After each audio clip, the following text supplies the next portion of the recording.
Cast is now starting. All attendees are in listen-only mode. Hello everyone, welcome back to this P5 APM webinar conducted by the ACCA.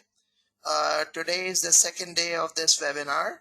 Yesterday we started off conducting this webinar, and in our yesterday's session what I did was I actually discussed about the complete guidance of what exactly are the things that I would be covering during this webinar, and what is going to be the total 5-day plan that we shall be following. So this is what I discussed in our yesterday's session. I referred you people towards the previous webinar that I conducted, the previous 5-day webinar session that I conducted, and I told you people that the topics that I've covered up in the previous webinar, which was for the December 20, I shall not be covering those, and instead what I will be doing is I will be covering the areas which I have not covered in the previous webinar, just to make sure that you people have got the maximum coverage for this APM. What we have done right now is we have actually started off with a divisionalization. We started off with a divisionalization, and with respect to divisionalization, we started discussing that what exactly is the concept of divisionalization. So amongst the different things that we discussed, we started discussing about the concept of divisionalization, that what the concept of divisionalization is, what are the advantages, what are the disadvantages of the divisionalized structure. We talked about the other things, that how exactly do we measure the performance of a division. We talked about ROI as a measure. We talked about the residual income as a measure. We talked about the economic value added, and we talked about the computation of this economic value added also. So amongst other things, what we also did was we went through this, the discussion of the economic value added computation also, that how do we compute the economic value added using the NOPAT and using the capital employed. We discussed about the concept of NOPAT, we discussed about the concept of the capital employed, and then what we did was we moved forward and we attempted one of the past examination question, and the name of that examination question was the beach foods. So we attempted this specific question, the name of which was beef food. One of the requirement of the beach food question was EVA, the other one of them was the ROI calculation, RI calculation, and the third one of them was about the management control management style. So this is what we actually discussed. So we are now going to move a bit forward, and what we are going to start off is the transfer pricing. I repeat, what we are going to start off is the transfer pricing. These handouts are available to you in the handouts section, and you can download these handouts from the handouts section. Furthermore, I've also, we also shared with you people a WhatsApp group link yesterday. So I hope you people now have got this WhatsApp group link also. But in case if you don't have it, we're going to reshare it so that it becomes easier for you people to be part of the WhatsApp group also, where we can share all of this detail, all of this information.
Okay. Can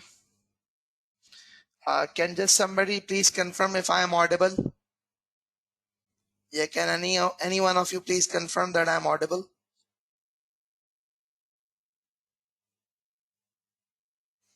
Okay, great. Thank you. Thank you, Tijana.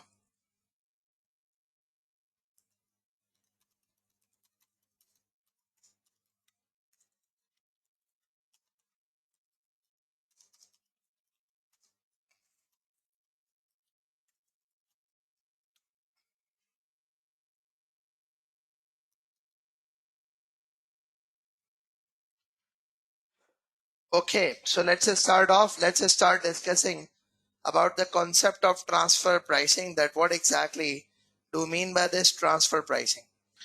So I'm going to start discussing transfer pricing. I'll explain the concept of transfer pricing, that what transfer pricing is. When we talk about the concept of divisionalization, so the concept of transfer price is something that is essential topic, that is an important topic that every one of us should actually know. So what do we mean by transfer price? What is actually called the concept of transfer pricing? The concept of transfer pricing is the price charge. The concept of transfer pricing is, it's actually the price charge for the exchange of goods or services. It's the price charge for the exchange of goods or services within the entity, within the entity. So whenever you exchange the good or services within the entity, so the price that is charged for the exchange of goods or services within the entity, that price is actually termed as transfer price. Now, how do we actually establish the transfer price? Let's have a discussion about it. Let's have a quick review about it. So when we talk about the concept of transfer price, this is a parent entity. This is the subsidiary 1. This is subsidiary 2. This is subsidiary 3. Whatever the exchange of goods is between the parent and the subsidiary and the parent, whatever the parent and the subsidiary is and the parent, whatever the exchange of goods is going to be, the price applicable on the exchange of these goods, that price is going to be termed as the transfer price. That price is going to be termed as transfer price. So when we talk about the concept of the transfer price, the concept of the transfer price is that transfer price is the price that is charged for the exchange of goods or services. That is charged for the exchange of goods or services within an organization. Within an organization. So whenever you charge a price for the exchange of goods or services within an organization, that price is actually termed as a transfer price. Now, how do we actually charge those prices? So is it always the case that the prices charged are arm's length transaction or non-arm's length transaction? So first of all, let me actually talk to you, discuss with you the concept of arm's length and non-arm's length transaction. That what exactly do you mean by the arm's length transactions and what is the non-arm's length transaction? So when we talk about the concept of arm's length transaction and the non-arm's length transaction, the concept of arm's length transaction actually means that these transactions are actually at the market value. These transactions are without any influence. So a transaction without any influence, that is going to be considered as arm's length transaction. I repeat, the transaction without any influence are going to be termed as arm's length transaction.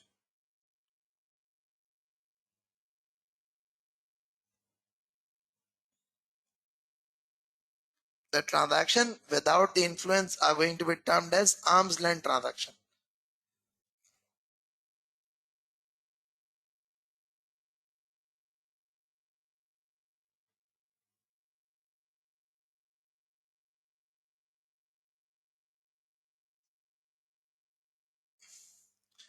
Now, let's move a bit forward and let's discuss further.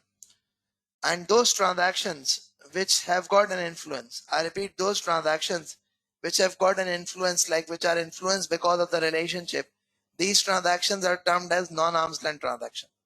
So basically the price charge for the exchange of goods, either it's an arm's length transaction or it's a non-arm's length transaction. So all of this is going to be considered as the transfer price. So whatever the price that is charged for the exchange of goods or services, whether that be an arm's length transaction or whether that be a non-arm's length transaction, that is going to be termed as transfer price. Now, what exactly is the transfer price are we going to set?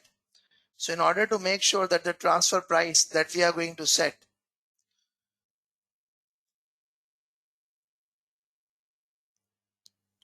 the transfer price could be set using either of the three bases. What exactly do you mean by either of the three bases? One of them is termed as cost-based transfer price.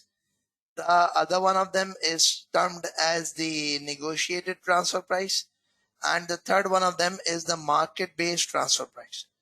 So when it comes to the transfer pricing could be of three different types, which is it could be considered as cost-based transfer price, negotiated transfer price, market-based transfer price. These could be the different types of transfer pricing that could exist. Now, what exactly is going to be the cost-based transfer price? What is going to be the negotiated transfer price? What is going to be market-based transfer price? Let me guide you. Let me explain to you. But before I go on discussing this, always remember that there are two parties involved. In fact, there are actually three parties involved. One of them is the group itself. One of them is the buyer, and the other one of them is a seller. Or you could actually say that this is actually buying division. One of them is called the selling division. And the third one of them is called the group, which is also termed as the parent entity. Third one of them is the group, which is also termed as the parent entity. Now, let's try to have a discussion about it. Let's try to have an understanding about it, that how are these different transfer prices set. So when we talk about the cost-based transfer price, the cost-based transfer price actually means that the transfer price is related to cost, that the transfer price is based upon the cost, that the transfer price is based upon the cost.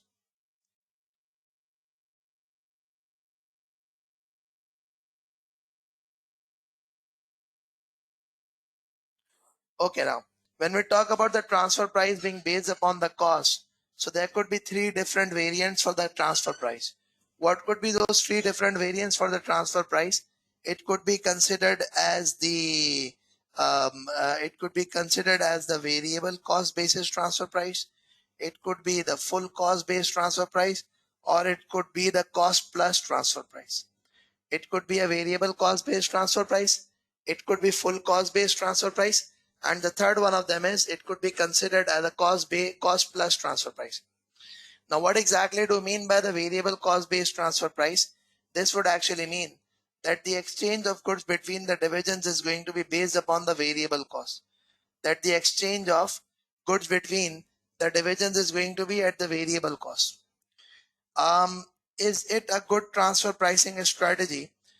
This type of variable cost based transfer pricing strategy is used when the selling division is actually a cost center, or when the selling division is specifically existing for production of goods or services for the specific purpose.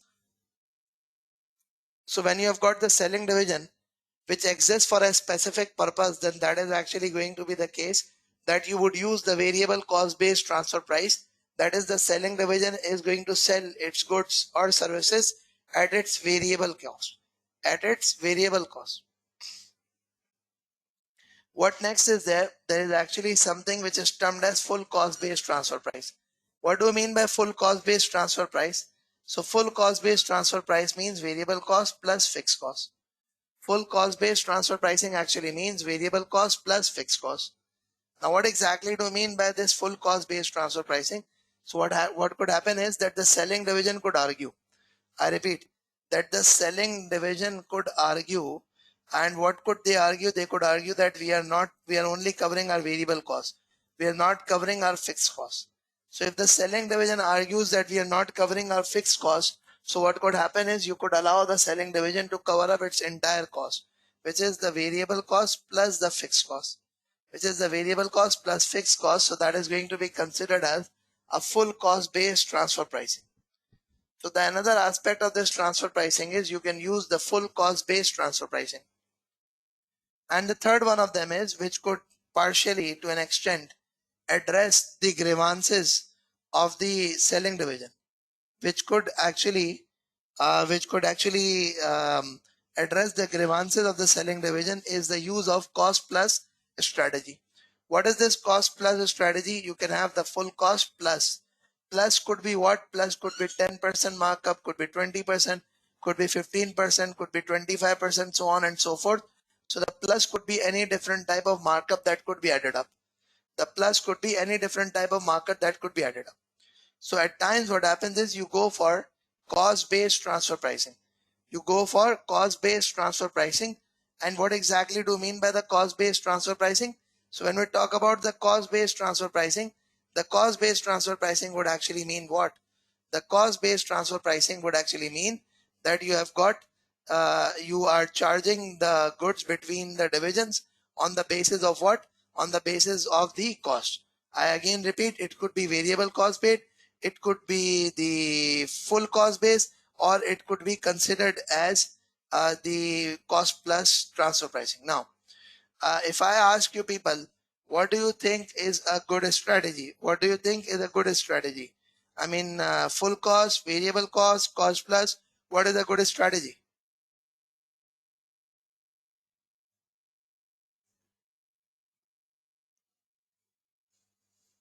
It depends. Okay. What else? Who else?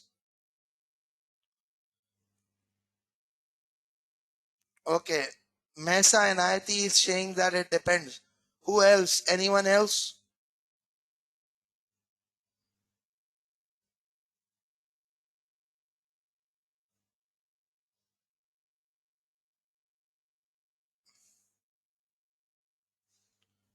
Okay, full cost plus. Okay, so we've got multiple answers amongst these. So what actually happens is when we talk about the concept of this cost based transfer pricing, you can have three different types of cost, and it depends upon what circumstances you are operating in. I repeat, it depends upon what circumstances you're operating in. Maybe if your selling division is something of a division that does not have any other purpose, then this is relevant. But if the selling division has got multiple purposes, then the cost plus is a good strategy to at least encourage to at least encourage the selling division to actually earn. So in that specific case, what is actually going to happen is you will have the cost plus as an appropriate strategy. But again, there's a problem that what should be the plus that should be added up? Should it be 10%, 20%, 15%, 25%, etc., etc.? Now, I'm asking you people a question. Will the buying division happily buy on the cost-based transfer price?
Okay, so we have got multiple people. One of them is saying buying division for sure will be happy. Okay, yeah, because it can be cheaper than market value.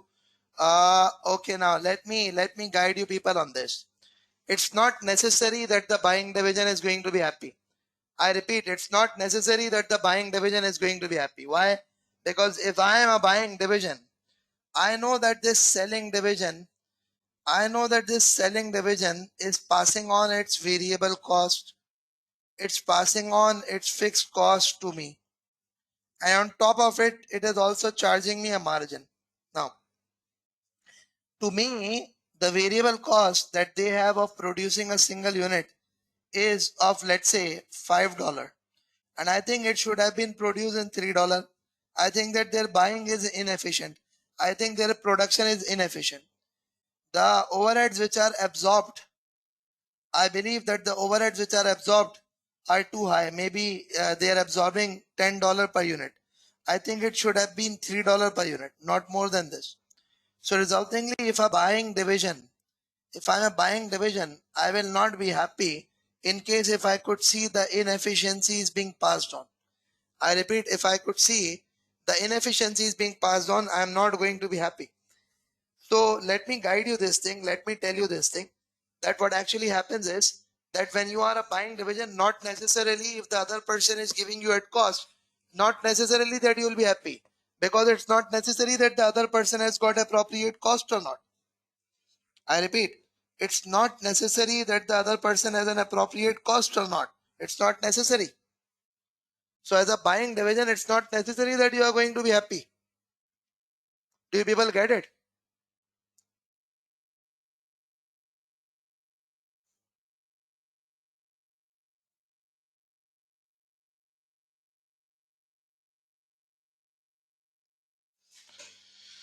Okay, good enough. So this is what we have discussed. Now let's discuss a bit further. So this is something pertaining to the cost-based transfer price, and I think I have told you people that what exactly happens with respect to this cost-based transfer price.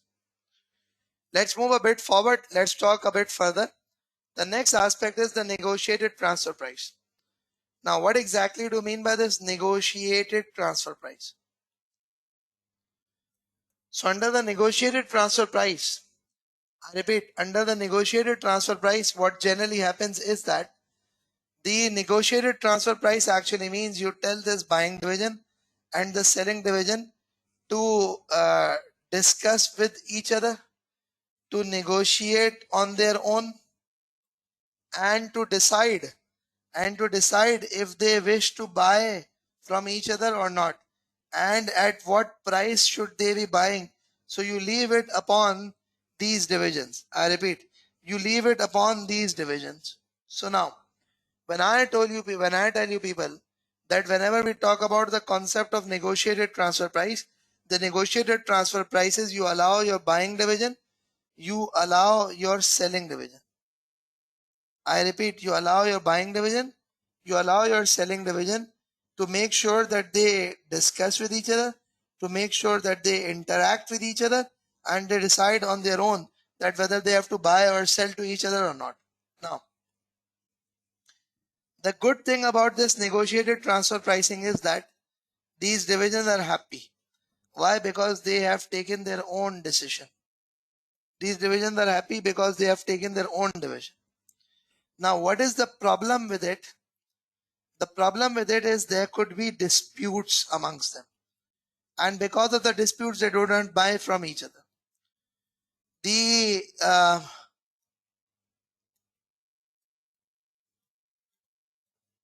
capacity unutilized, so not optimal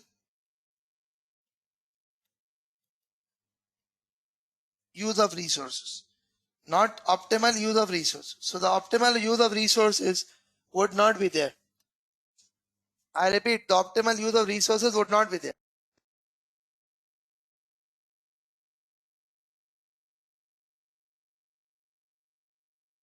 Now, why is there no optimal use of the resources is going to be there? The reason being, when we talk about that if assuming I'm a parent company, I've invested in a division, I've set up machinery, I've set up equipment. I repeat, I've actually established a machine. I've established a division. I've set up machinery, and what actually happens is, if I have actually set up those machinery, that is for the purpose that they are going to be used. But in case if they are not used, in case if they are not utilized, that is actually going to be a problem.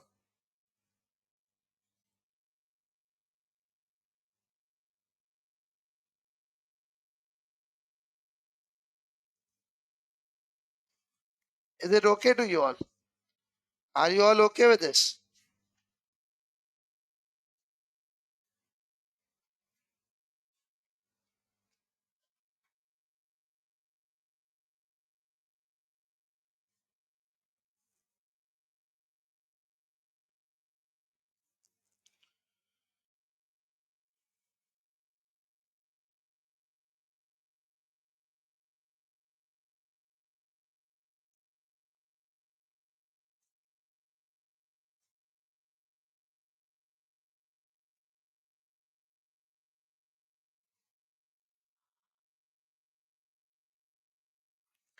Okay, good enough. Now, let's go through some of the advantages and disadvantages which are over here. The number one of them is using negotiation transfer pricing. Using the negotiated transfer pricing will motivate divisional managers. So I told you that it is going to bring about the motivation for the divisional managers. It will maximize overall profit of the organization. Yes, because if the divisions are going to, I repeat, if the divisions are going to be discussing, disputing, arguing with each other, so ultimately, in case if their price is not agreed within the organization, they'll go outside and they'll buy cheaper goods from outside. Next, it says the divisional managers might not be able to reach agreement. Then management of head office has to take the decision. So what actually happens is the disputes arise, and when the disputes arise, ultimately the management has to take decision. I repeat, when the disputes arise, the management actually has to take a decision.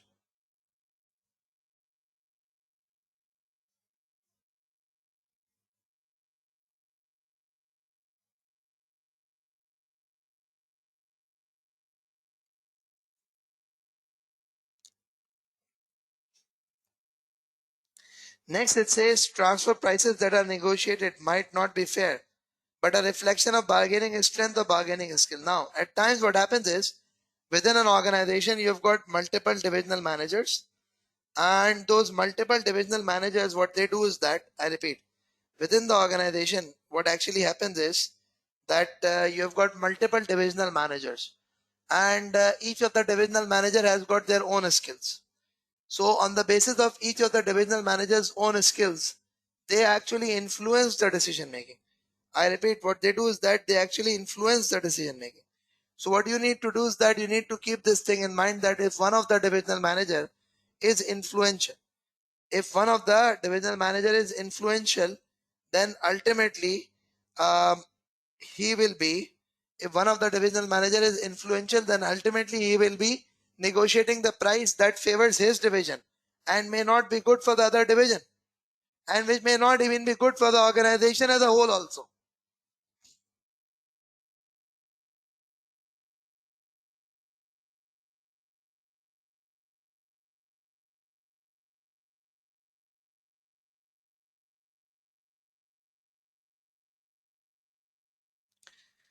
Now, the last one of them is actually termed as, I repeat, the last one of them is termed as market-based transfer pricing. Now, what exactly do you mean by this market-based transfer pricing? When we talk about the concept of market-based transfer price, the market-based transfer price would actually mean that what are you using? You are using market value.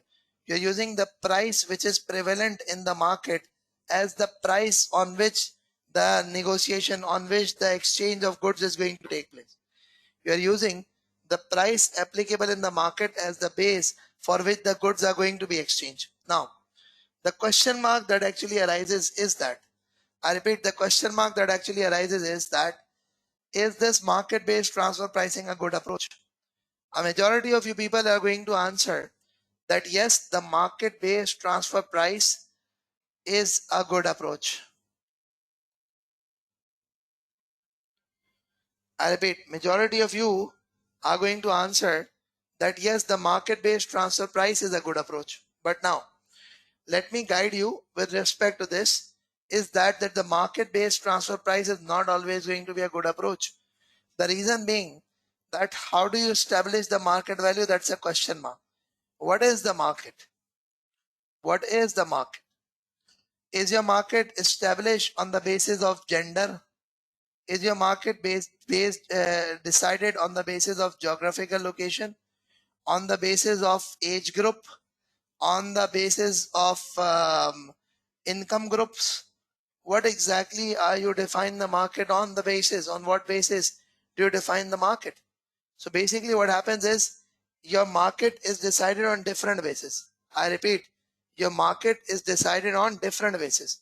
So on different basis, if your market is decided, you actually take a decision on a different basis.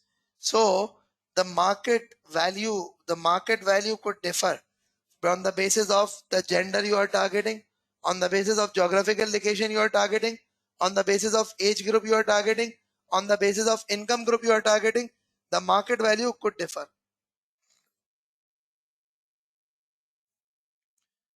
So although it's a good approach, but there could be problems, because what happens is the market value, what is going to be the market value? That's a problem.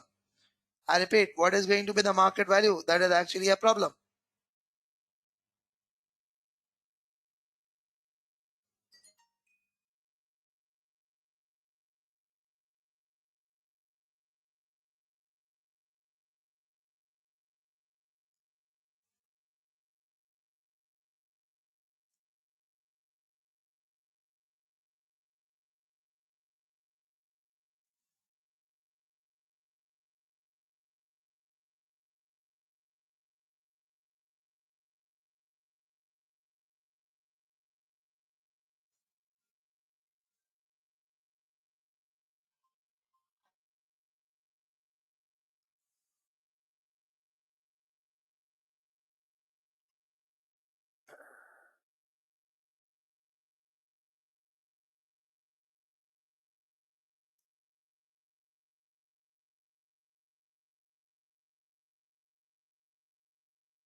Now, so that is one thing. So generally speaking, the market-based transfer price is good, but this is going to be one of the things that you would have to keep in mind.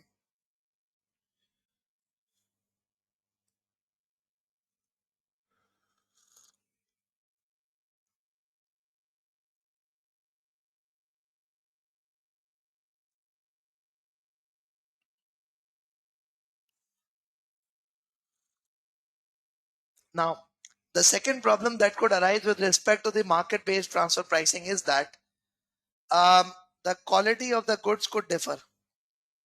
The quality of the goods could actually differ. The goods that are available in the market and the goods which are available internally within the organization. I repeat, the goods which are available in the market and the goods which are available internally, there could actually be a difference. I mean, there could be a difference of quality. I repeat, there could be a difference of quality. So when there is actually going to be a difference of quality, so what is going to happen? I repeat, if there is actually going to be a difference of quality, what is actually going to happen? You would say and you would realize this thing, that if there is a difference of quality, then the market value can again be disputed. Then the market value would again be disputed.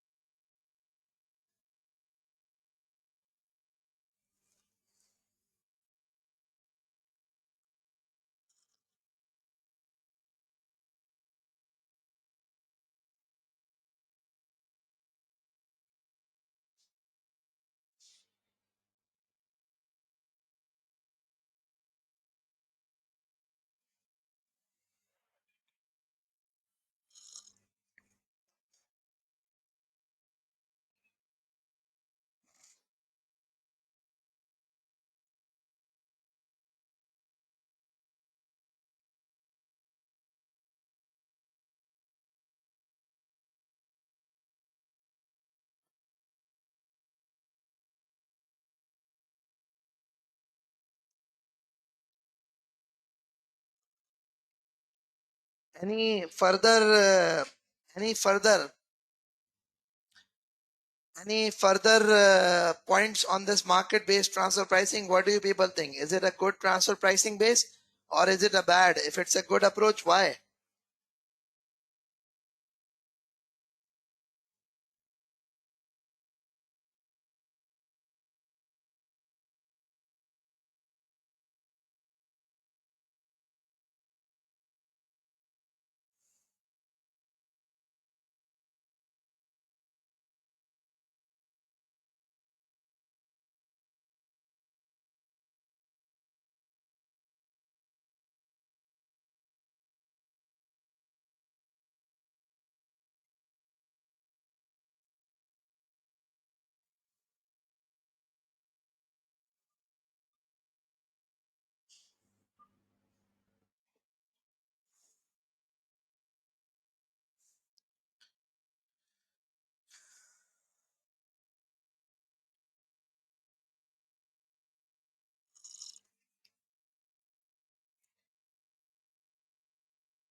Okay, yes, please go ahead. More people, please.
Okay, wait.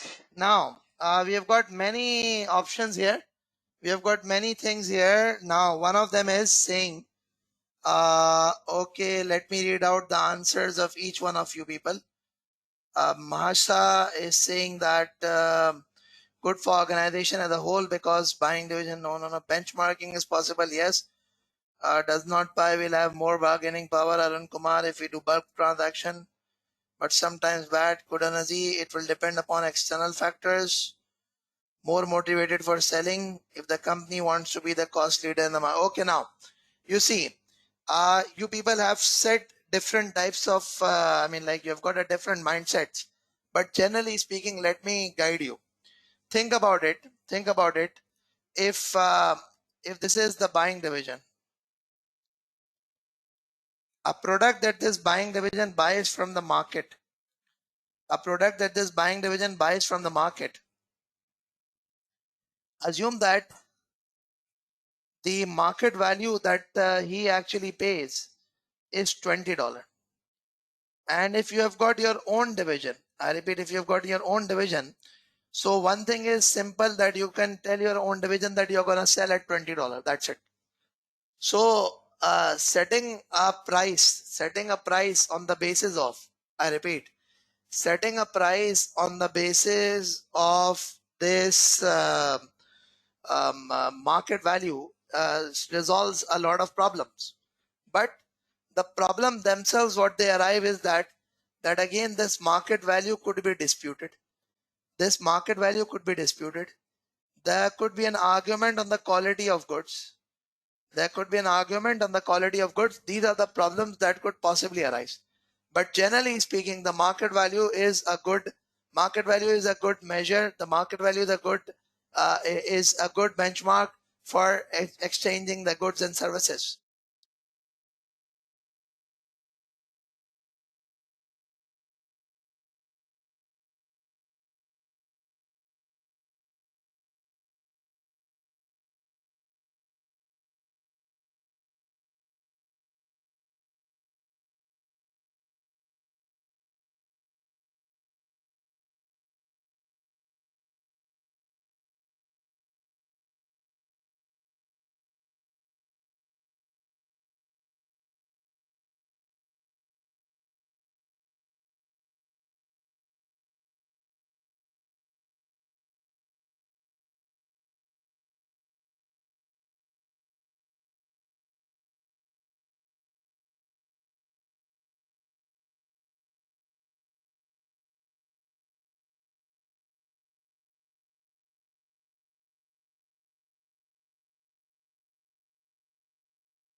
Okay, now, so this is what it is. Yes, the goal congruence is going to be a bit difficult, but still it's not going to be impossible. Now, let's move a bit forward and let's discuss further. So if we move a bit further and we talk about it, there is an additional adjustment with respect to the market-based transfer price, which is what you could do is that instead of using the normal market price, you could use adjusted market value. I repeat, what you could do is that you could use adjusted market value. What exactly do you mean by using the adjusted market value? When we talk about using the adjusted market value, this actually means market value less the estimated cost saved from selling internally. So market value less estimated cost saved from selling internally. Now, what exactly do you mean by this? This would actually mean that when we say market value less estimated cost saved by selling internally, that means when you sell internally, so you save a lot of things. You might be saving the packaging cost. You might be saving the selling cost. You might be saving the commissions. You might be saving the distribution cost. These are the multiple things that are actually saved when you sell internally. So at times what happens is there is an adjusted market value that we use. And what exactly do you mean by this adjusted market value? This is the market value less estimated selling cost that we actually use.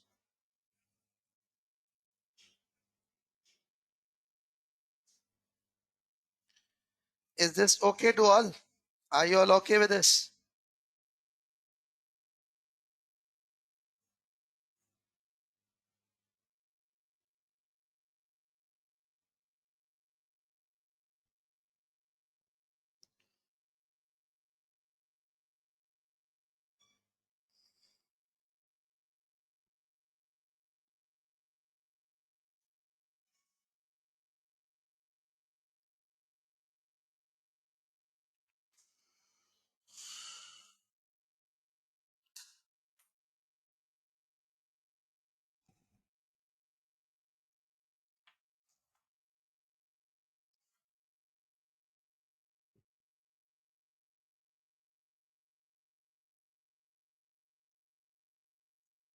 I will incorporate the opportunity cost. Just wait a bit. Okay, now let's move a bit forward. Now, what actually happens is, the next thing that you need to keep in mind is that, um, what should be the best transfer pricing approach? I repeat, what should be the best transfer price that we should set?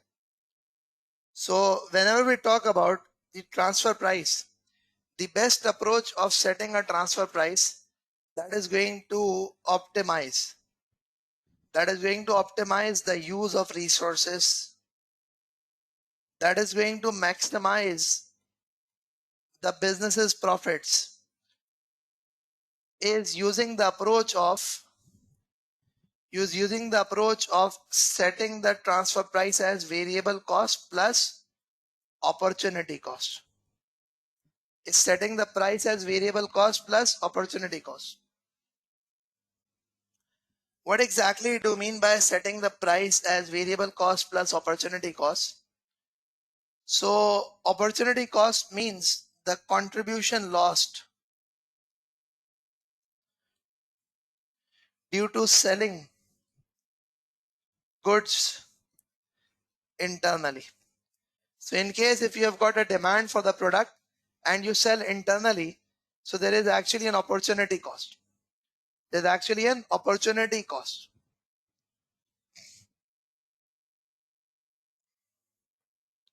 So ultimately, the best transfer pricing approach should be that you should set the transfer price using this specific formula, which is variable cost plus opportunity cost,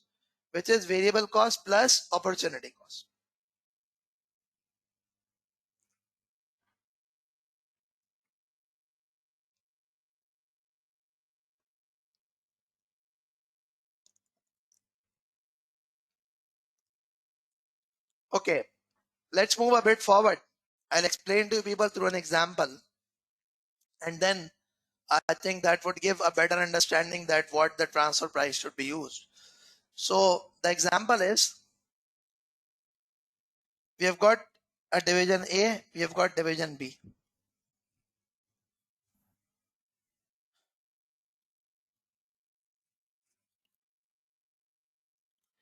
The annual production is 100,000 units. Capacity is 125,000 units. The variable cost per unit is $10. Selling price in the external market is $15. The requirement is determine selling price division A should charge, and decision that B should take if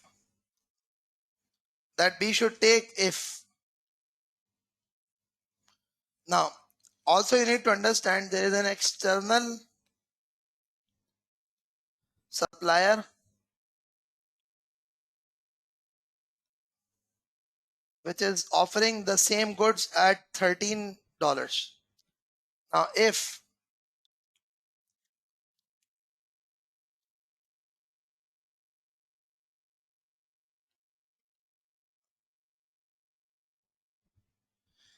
B requires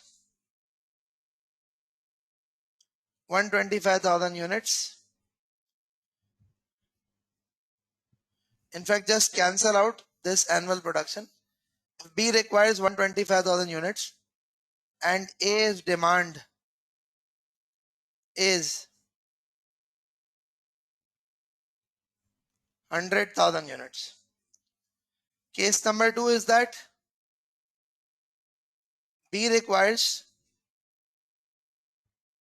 80,000 units and A's demand is 100,000, and the third one of them is B requires 80,000 and A's demand is 0.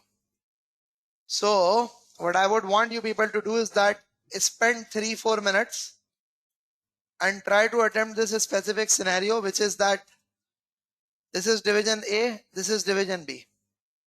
The capacity of division A is given, the variable cost is given, selling price is given. The price that the external supplier is going to charge is also given. The requirement is determine the selling price division A should charge and the decision that division B should take if case number 1, B requires 125,000 units and A's demand, this A's external demand is 100,000. B requires 80,000, A's external demand is 100,000. B requires 80,000 and A's demand is 0. Kindly try to attempt it. Kindly try to establish the selling price A should charge and the decision B should take if this is what the circumstances are. You have got 3-4 minutes.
Okay, so have you people completed it?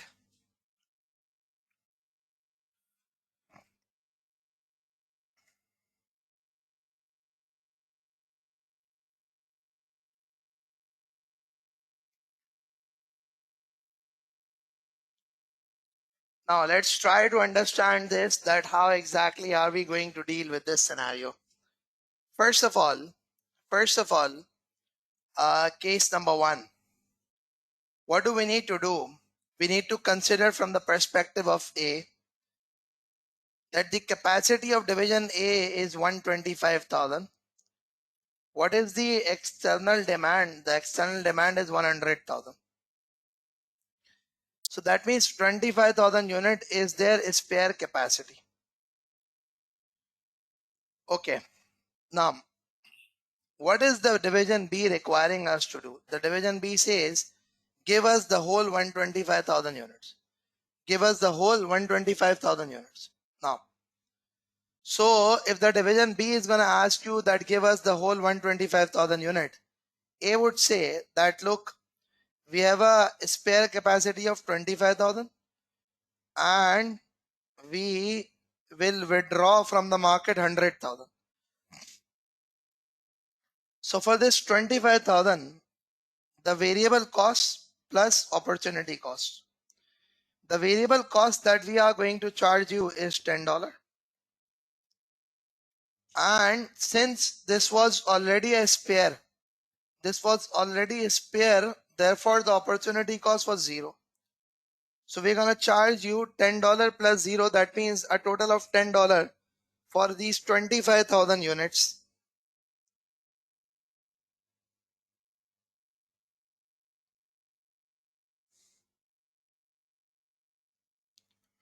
And what else is going to be there? For these 100,000 units, we are already selling them in the market at $15. So if we understand this, we have a contribution of $5 per unit. We have a contribution of $5 per unit. So therefore, these 100,000 units is going to be $10 plus $5 gives you $15 in total. So resultingly, the division B, what is it going to say?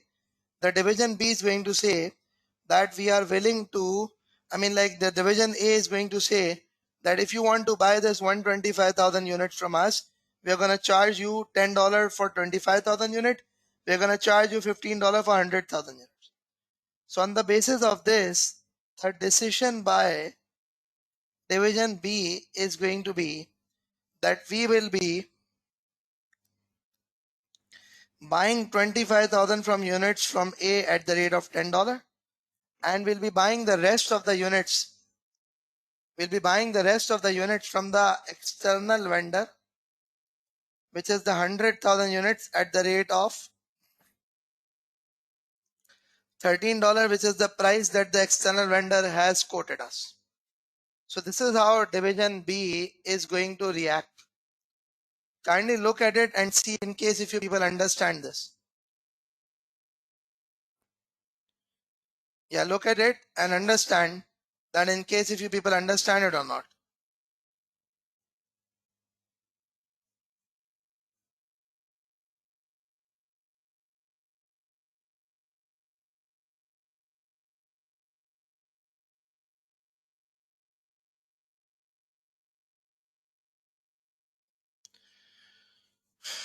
Yeah, is everyone okay with this?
Okay, good enough. So now let's move a bit forward.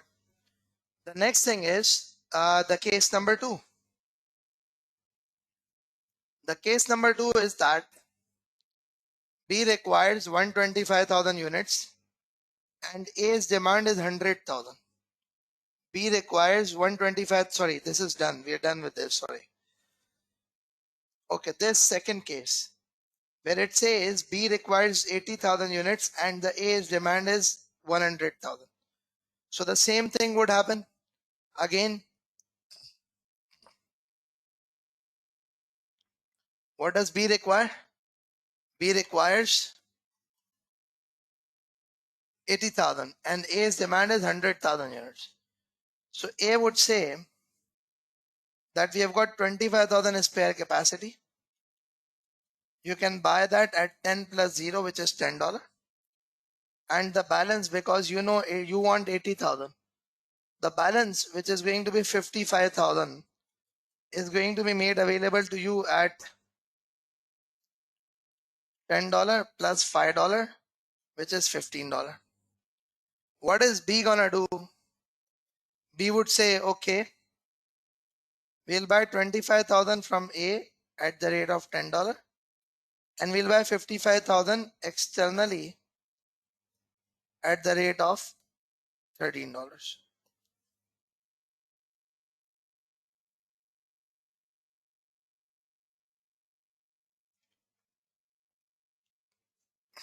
Now let's move a bit forward and talk about the third scenario.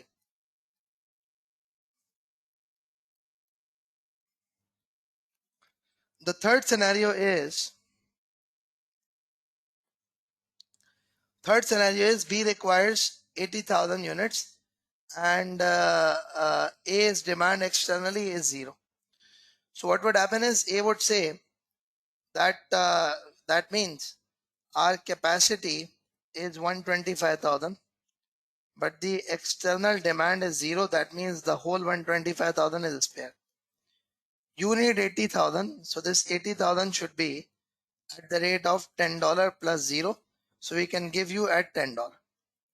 What is B gonna do? B gonna do this thing that B is gonna buy at $10 from A. How many units? 80,000 units. Is that okay now? Yeah, is that okay now?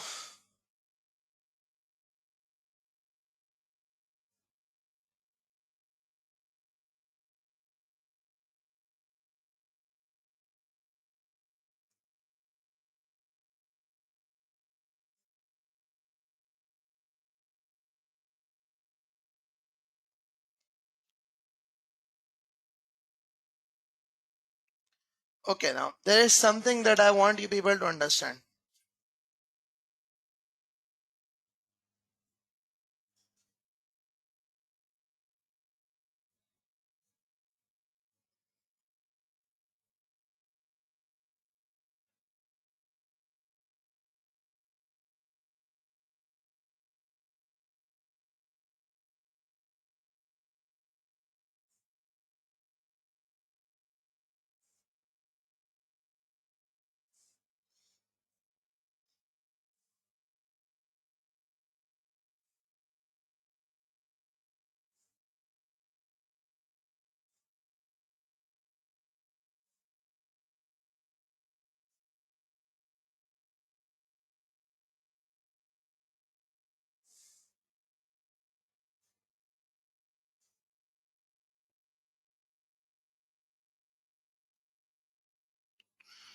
Okay, let's move a bit forward.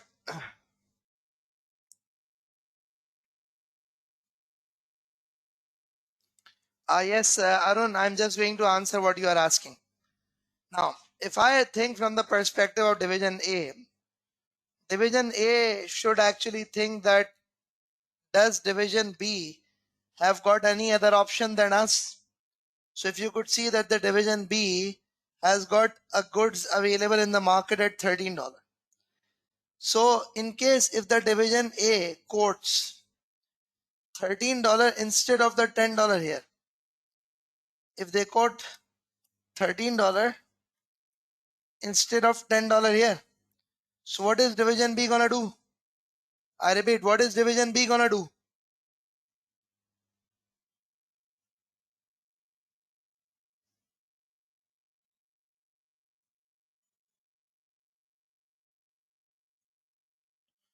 Yes, division B would be indifferent. Division B would be like, okay, if I buy internally, if I buy externally, I'm being indifferent. So probably the division B is going to accept any price from division A between $10 and $13. So as a division A, you should not be selling at $10. This is the minimum price. But this is the maximum that you can charge. So if I explain to people this thing, I could say that this formula can be used for the minimum transfer price. What formula? The variable cost plus opportunity cost. What is this formula could be used for? It could be used for minimum transfer price. What? Variable cost plus opportunity cost. The maximum transfer price in using the above formula has to be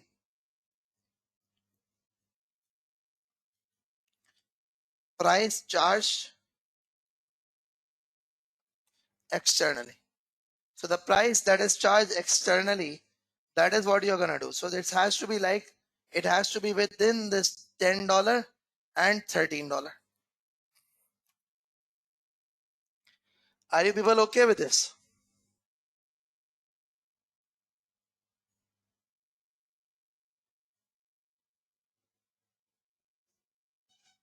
Okay, good enough. So now you have got a question with you. The name of that question is Better Agriculture Group. The question is available in the handout section also.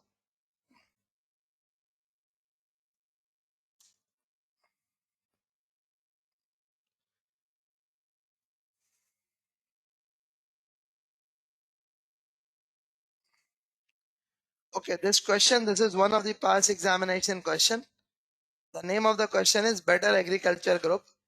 Requirement is to state the price or the prices per kilogram at which division C should offer to transfer chemical CC to division B in order that maximization of BAG profit would occur if division B management implement rational sourcing decision based on purely financial grounds. It says you should explain the basis on which division B would make its decision using information available. So I'm giving you the time to attempt this part A of the question. The time right now is 5:11 p.m. I'm giving you time till 5:20 p.m. You have to attempt this question.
Okay, so now let's start discussing about this better agriculture group. If I talk about this better agriculture group, um, there's something that you need to understand with respect to it. That what is the better agriculture group is all about. It says it has a divisional structure. What does it have? It has a divisional structure and produces range of products for the farming industry. Division B and C are two of its division. So what are they? The division B and division C are two of their divisions. Just wait a bit, please.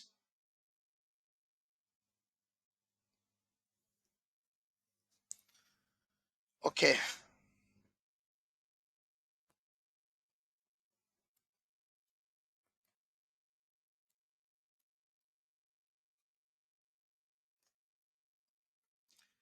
Better agriculture group. What does it say?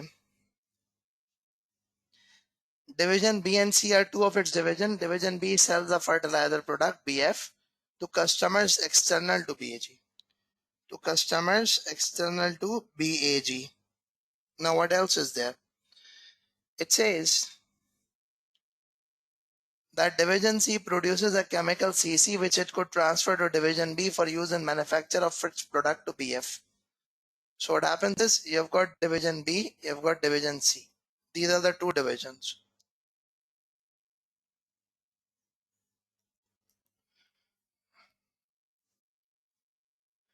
This is sold to external customers.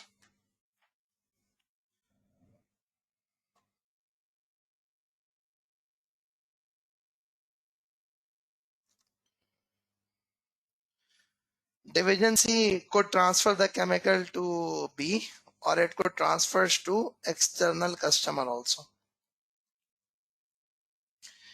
It says an independent value supplier of the Better Agriculture Group has offered to supply Division B with a chemical which is equivalent to component CC. The independent supplier has a maximum spare capacity of 60,000 kg, which it is willing to make available in total or in part to Division B at a special price of 55 per kg. So 55 per kg, 60,000 kg. Now what next is there? It says forecast information for the forthcoming period is as follows. With respect to Division B, we are being told that the production and sales of 360,000 liters of BF at a selling price of this much. The variable conversion cost of BF will amount to 15 per liter. So you've got the selling price as 120. Variable conversion cost is 15. The fixed cost needs to be ignored. Chemical CC is used at the rate of 1 kg of CC per 4 liters of product BF. 1 kg of CC per 4 liters of BF. Now, this is about division B. Then let's talk about division C. It says the total production capacity is 100,000 kg of CC.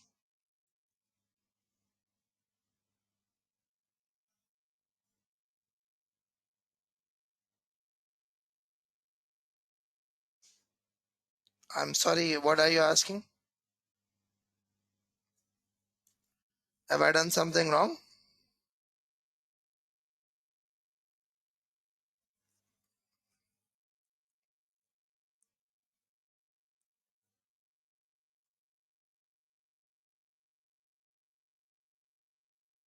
Okay, okay. Now it says the total production capacity, of 100,000 of chemical CC. Variable cost will be 50 per kg of CC. Fixed costs are this much.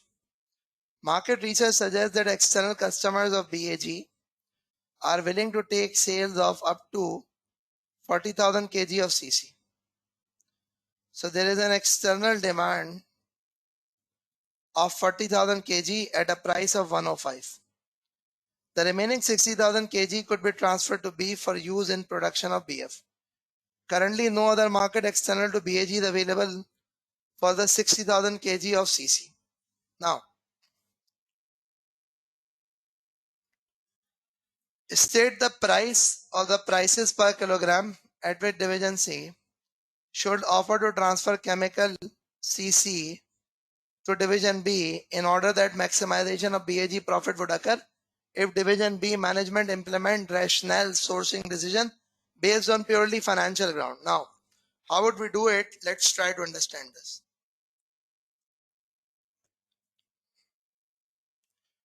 Think about division B.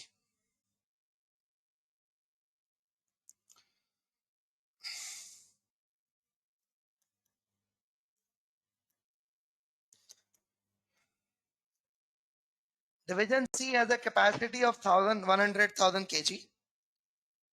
And what actually happens is,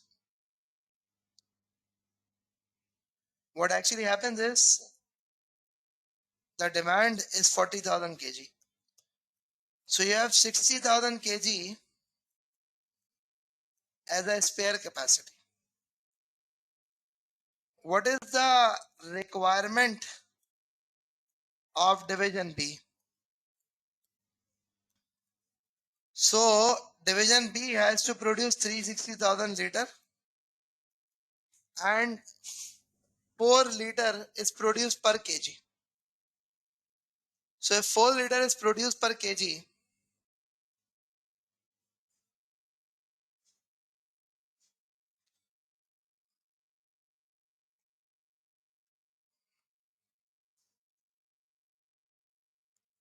so resultingly 90,000 kg would be required by division B.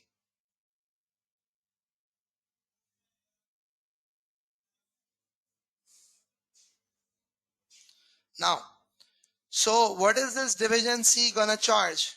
The division C would say that 60,000 is our spare at a variable cost of what? $50 plus 0, and the remaining 30,000 is going to be at the rate of 50 plus. What is the division C right now getting if it sells externally? 105 minus 50. So 55 is the contribution.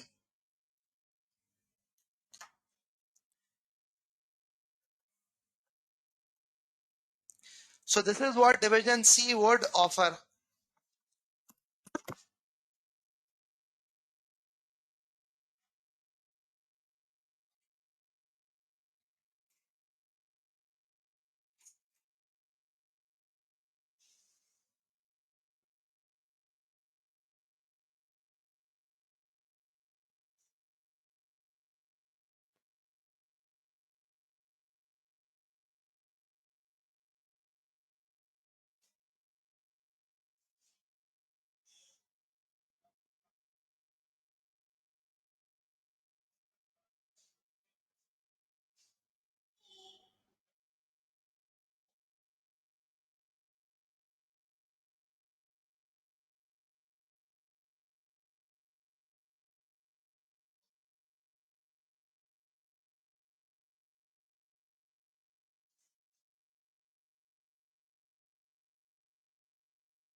Sorry about it.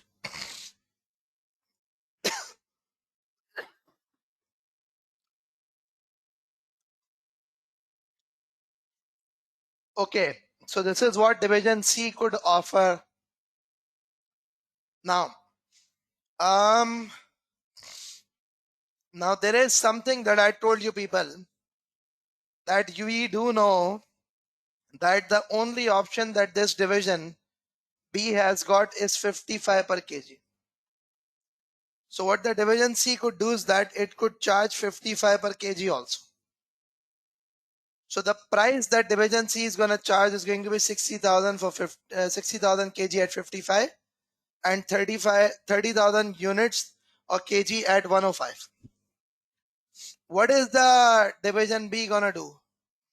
Division B is going to buy 60,000 kg from C at the rate of 55 and the remaining 30,000 kg externally at the rate of 55. Is this okay now?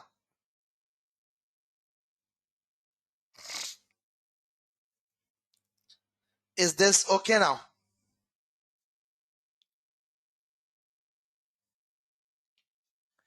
Well, that is unfortunate. The reason being that this is what is available.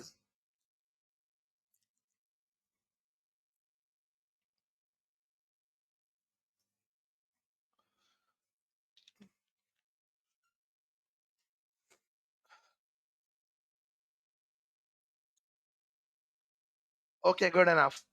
Now, if I talk about the second requirement, it says Division C is considering a decision to lower its selling price to customers external to the group to 95 per kg.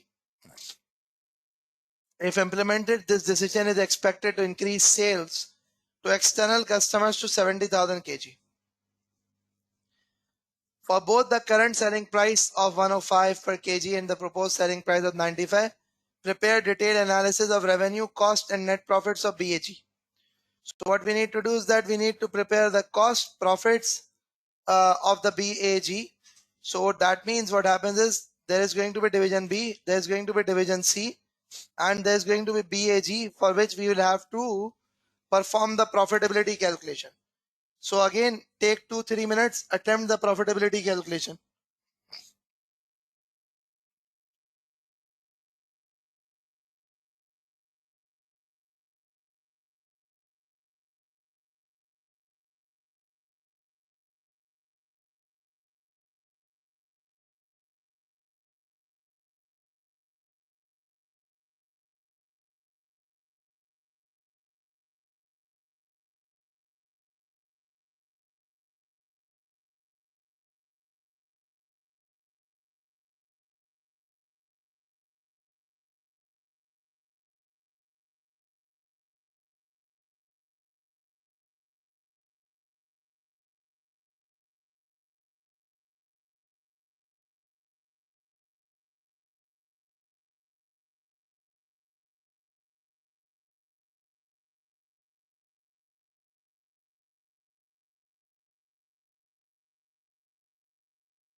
So what's the progress?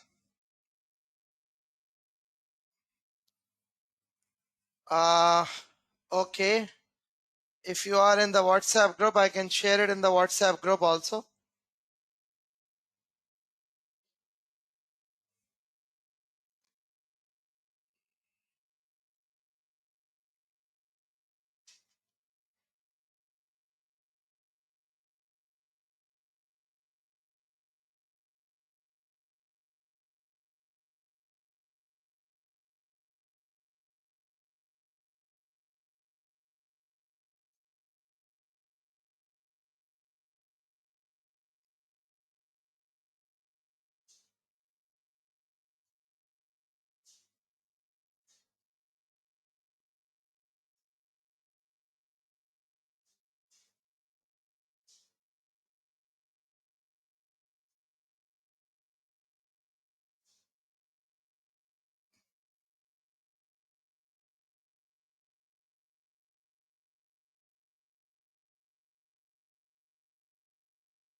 Okay, now let's just see this thing, that what is actually going to happen is that it says division C is considering a decision to lower its selling price to customers external to group to 95 per kilogram. If implemented, this decision is to increase the sales to external customers to 70,000 kg. Now, let's try to have an understanding. What is that? That, for example, if division C starts selling at 95, the variable cost, which is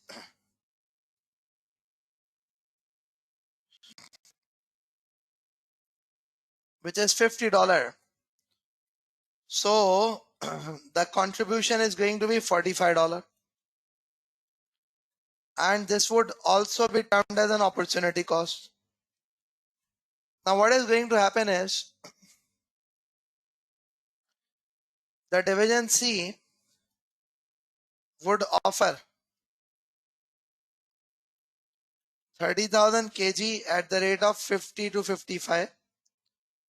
Division B will buy externally 60,000 kg at the rate of 55 and 30,000 kg from A at the rate of 55. That's what A is, this division B is going to do. Now, what we need to do is that we are being required to calculate the detailed analysis of revenue, cost, and net profits of BAG. What I could simply do is that I could talk about this division A, I could talk about division B. In fact, I could talk about division A in both the cases. Case 1, case 2.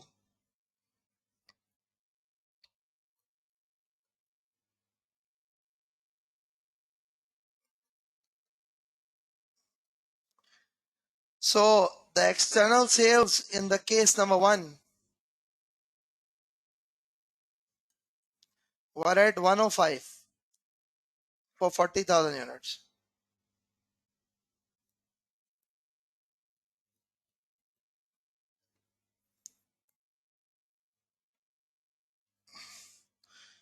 And the second case, it's going to be 95 into 70,000. So what is actually going to happen is,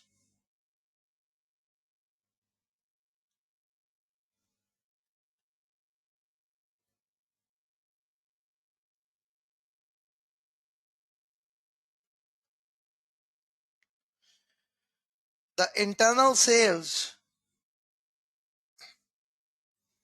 is going to be what?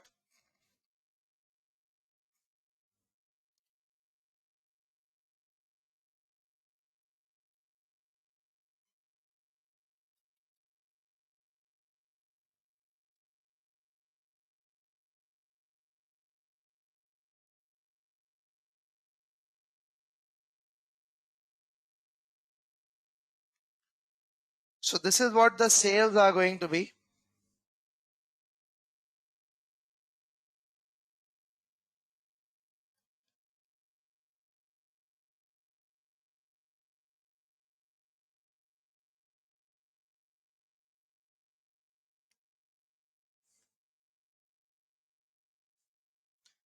$8,300. Then what happens is the variable cost. In both the cases, it's going to be 100,000 into 50.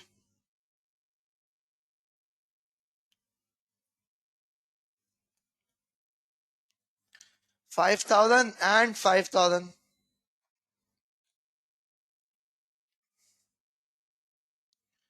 There's going to be a fixed cost.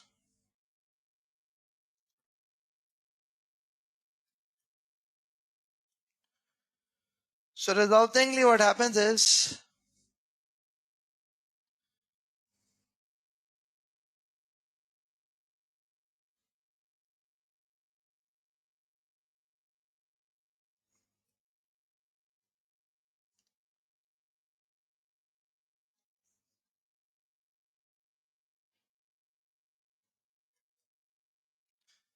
this is what the profit is going to be of division A. Is everyone okay with this?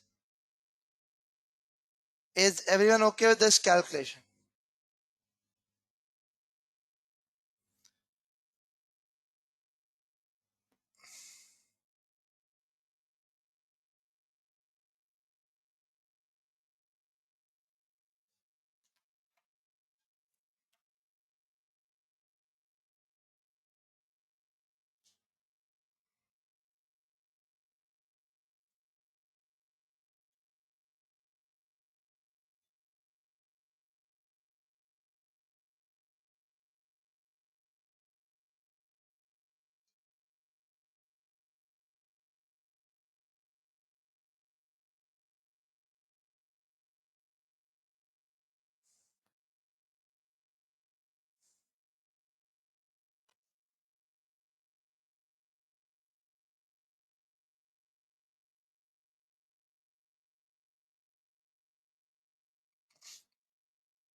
Okay, so we have got the division A is profit and loss account. I'm really sorry about it. It's not division A, it's actually division C. It's division C. It's division C. Okay, now let's move a bit forward.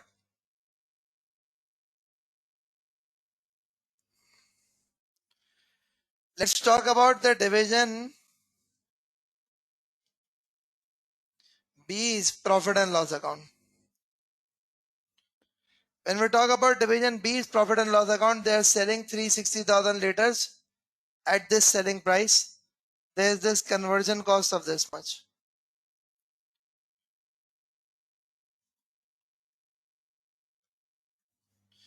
So there is going to be a separate P&L in both case 1 and both case 2.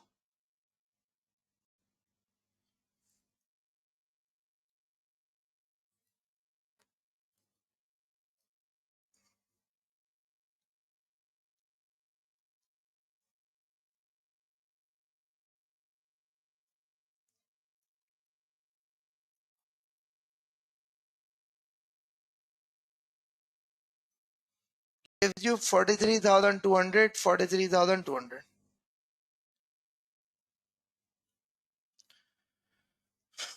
The variable conversion cost is going to be 360,000 into 15.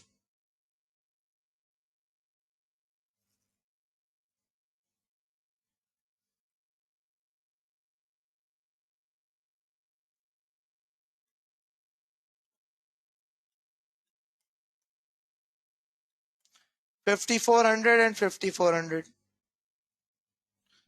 Then there's going to be the material cost from division C,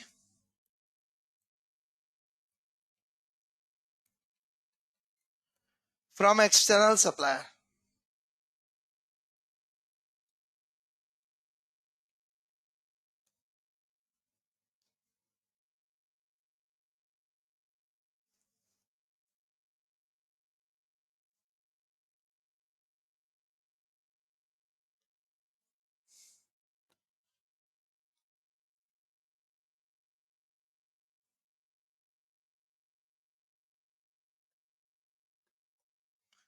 Now from division C we have these details here.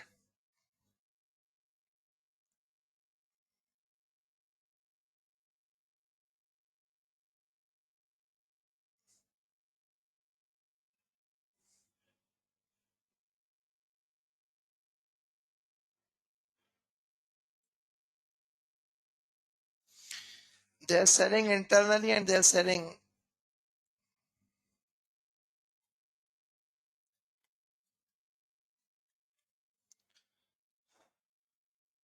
Now, what is gonna be the fixed cost? It's 1.8 million. Fixed cost is 1.8 million.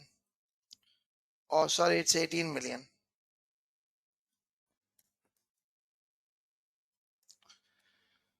So resultingly, the profit and loss account of division B is going to be what?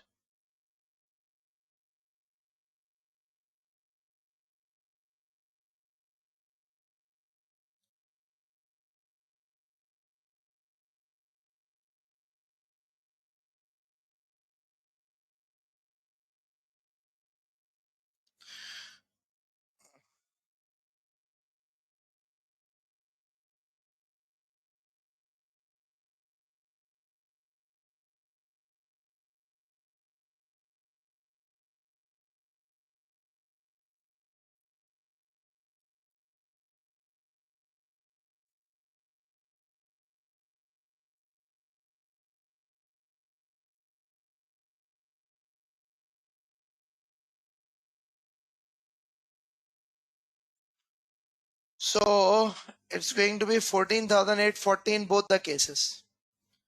The division B's profit is 14,850 in both the cases. Now, what do we need to do? We now need to see that what is going to be the sale and overall profit and loss account of BAG. So BAG group, case number 1, case number 2. Division B, sorry.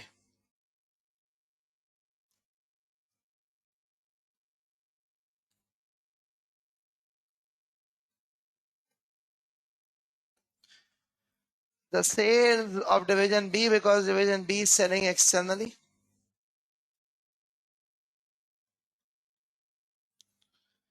The external sale of division C.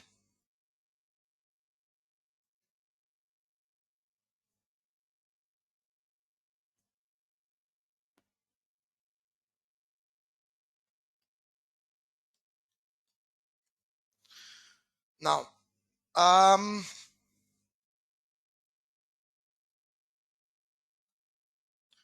the variable cost, material. Division B, division C.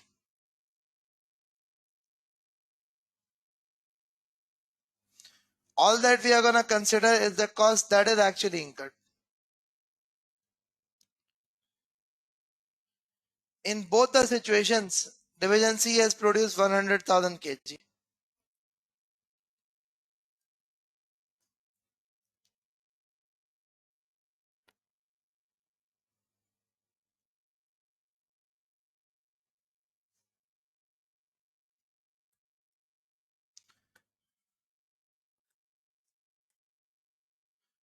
For the division B, we are not going to consider what is the cost that they have paid to C. We are only going to consider the cost that they have paid externally.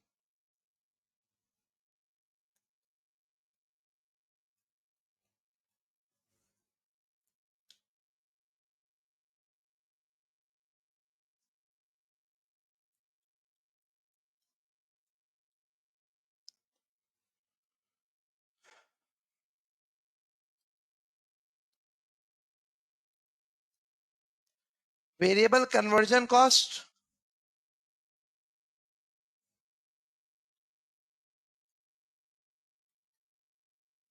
5400, 5400, this is going to be considered. The fixed cost,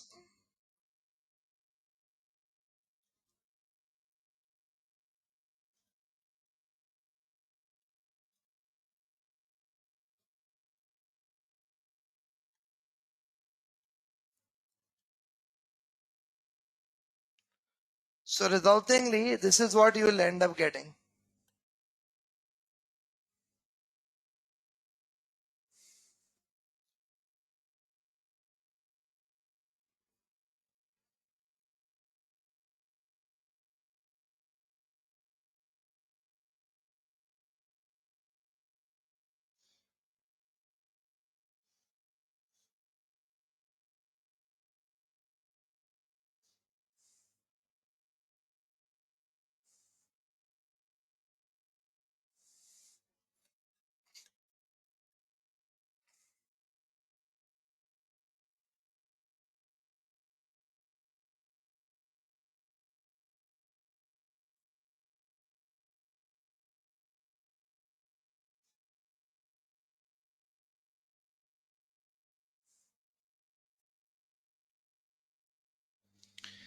So this is what is going to be the end result profit and loss account for the BAG group.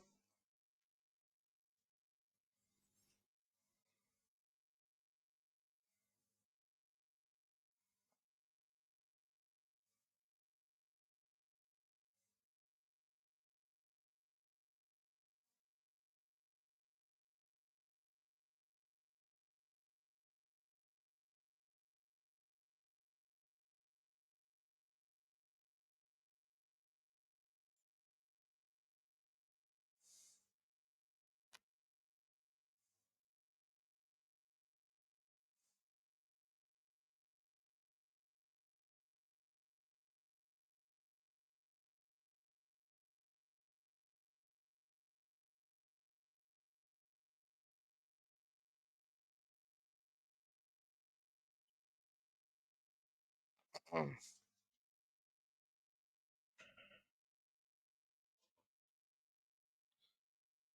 Uh,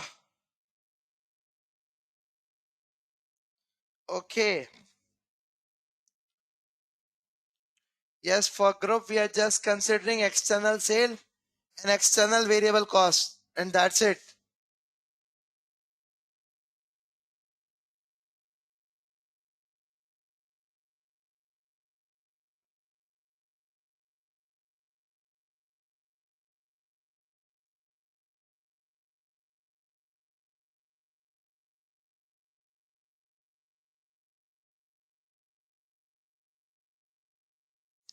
Yeah, is everyone okay with this?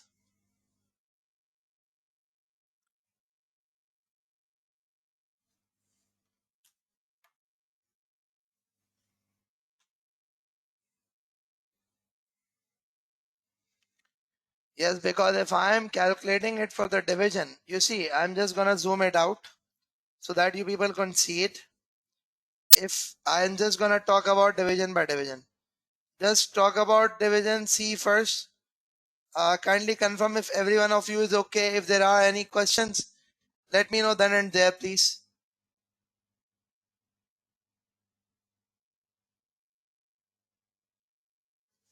Is everyone okay for division C?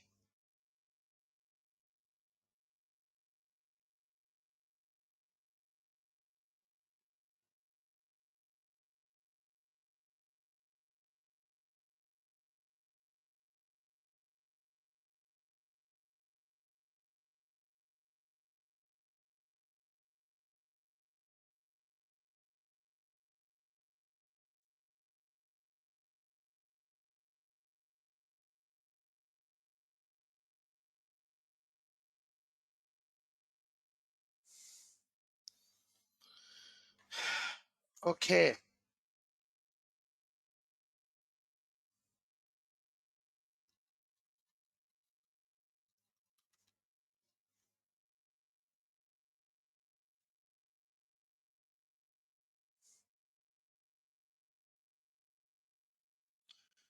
Okay, let's move on and talk about division B. Kindly see if you all are okay with this.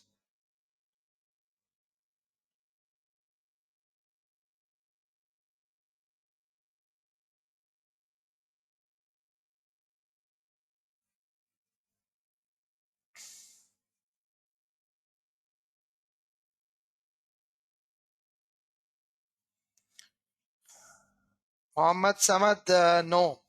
I mean, this is one of those questions that I've taken to help you people understand the concept. You can't expect this much calculation in the exam.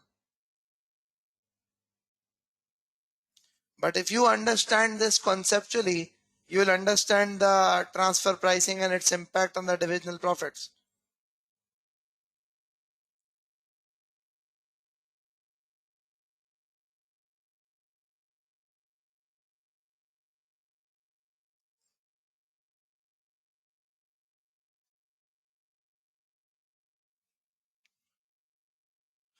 Okay, now from the group perspective, what have we done? We have only considered, I repeat, we have only considered what has been the external sales and what has been the cost that is actually incurred or that has been incurred for the purchase of goods externally.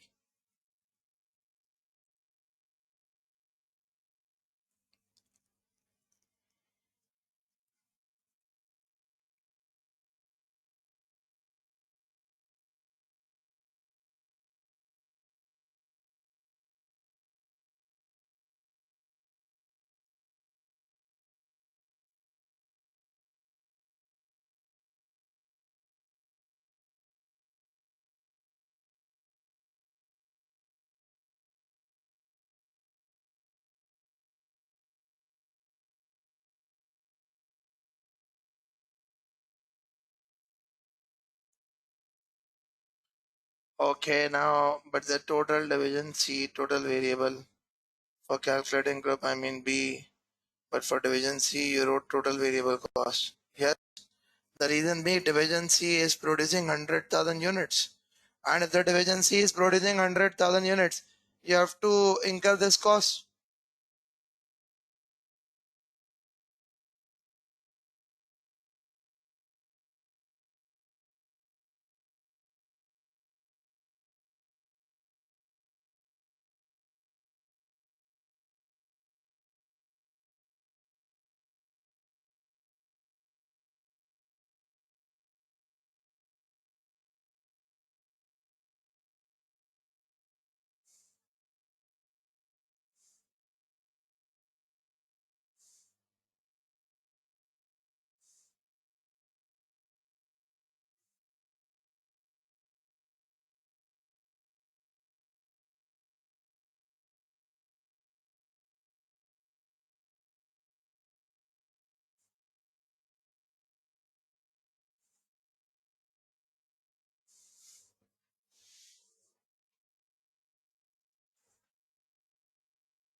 Okay, because buying division, no, wait. What are the other questions? But you just say external variable cost for, yes, this is the external variable cost for the group. I mean, like, if you see, if a product is being produced in the group once, the raw material is being purchased externally, whether that is produced by B or that is produced by C. So whatever the cost that you incur, one time that cost is going to be incorporated in the group profit and loss calculation. One time that cost has to be incorporated in the group profit and loss calculation.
Okay, so we are done with this question. Now let's move a bit forward.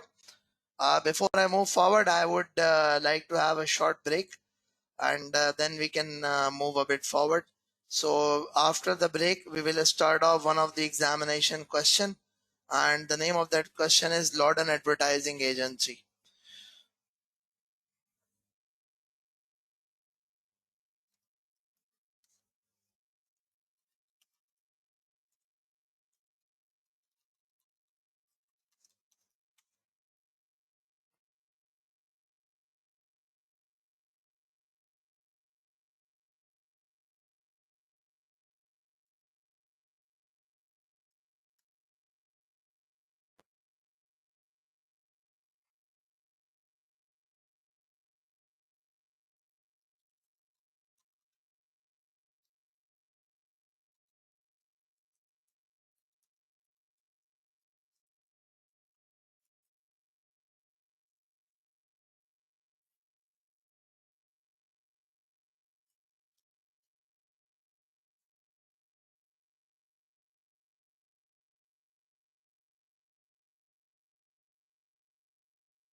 Okay, so welcome back.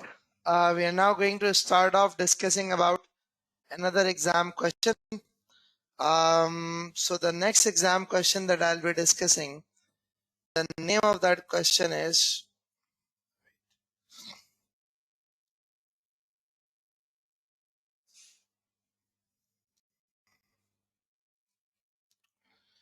okay, the name of this question is Lawden Advertising Agency.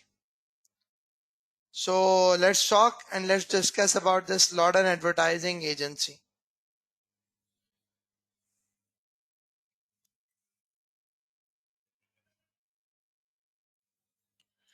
It says Lawden Advertising Agency is based in Geeland and has three autonomous subsidiaries, A, B, and C. All three subsidiaries are profit centers. So what is it? All three subsidiaries are profit centers, and LAA seeks to maximize the long-term wealth of its shareholders. A is based in Geeland, which while both B and C are located in other parts of the world. LAA is highly respected advertising agency, which in the last 5 years has created advertising campaigns for 25 of the world's top 100 most recognized brands. So they have created 25 for the 100 top most recognized brands. LLA's four key objectives published on its website are as follows: to delight our clients by the quality of the work. So what do they need to do? They want to delight their clients by the quality of their work. Provide excellent value for money to our clients. That is that good work in lesser value. Give our clients access to specialists and local knowledge. Ensure our clients return to us time after time. So this is basically the repeat business or the retention. The three main functions within the LAA are as follows: campaign management, that is whatever the campaigns that are run. So there is a department that manages it, which involves researching and understanding clients' requirements and budgets, designing a suitable advertising campaign for them. So one of them is the campaign management. I repeat, one of them is the campaign management. The second is creative design, which is also called the artwork. The third one of them is media buying, which negotiates the prices with and buys advertising time and space from magazine, newspaper, publishers, so and so, so and so, so and so.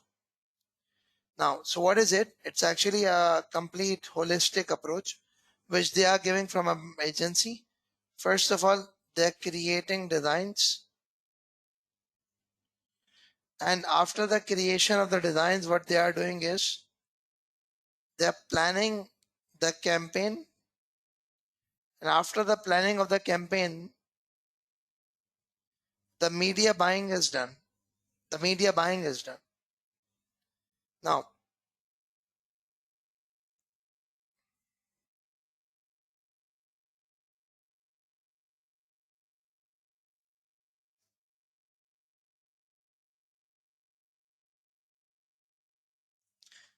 it says each subsidiary has its own department for campaign management and for media buying. Only A, however, has a creative design department. So it's only A that has got creative design department. Otherwise, this campaign management and media buying is for each subsidiary. Directors of LLA believe that without visually appealing design, any advertising campaign is unlikely to be successful and meet the expectations of the client. They identified the importance of being able to produce high quality creative design as a critical success factor for the business. So what does it say? It says they identified the importance of being able to produce high quality creative design as a critical success factor for the business. 2 years ago, they decided to concentrate all of LAA's creative design at a center of design excellence within A. The intention was to improve the quality of the creative design within the business by giving staff access to latest design technology and by attracting the most talented designers to work there. So what are they planning to do? They're planning to go about doing this thing, that they are actually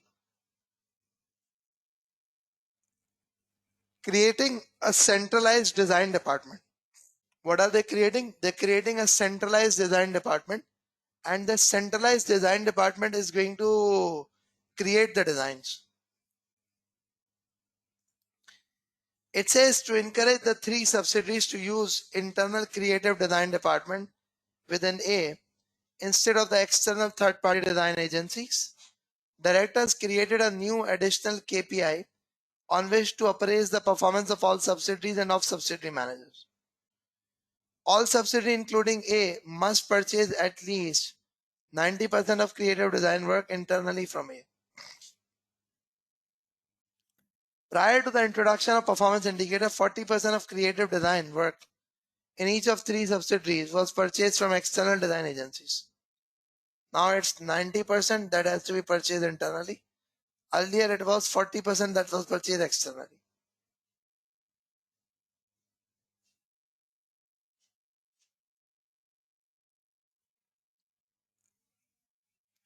It says directors of LAA have become concerned that introduction of the new KPI may be causing managers to operate in ways which are not helping LLA's stated objectives.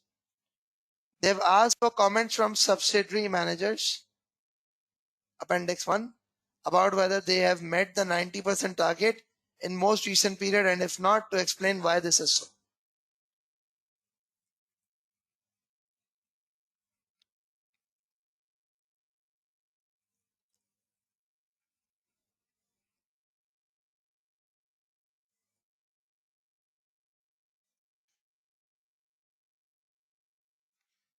Now,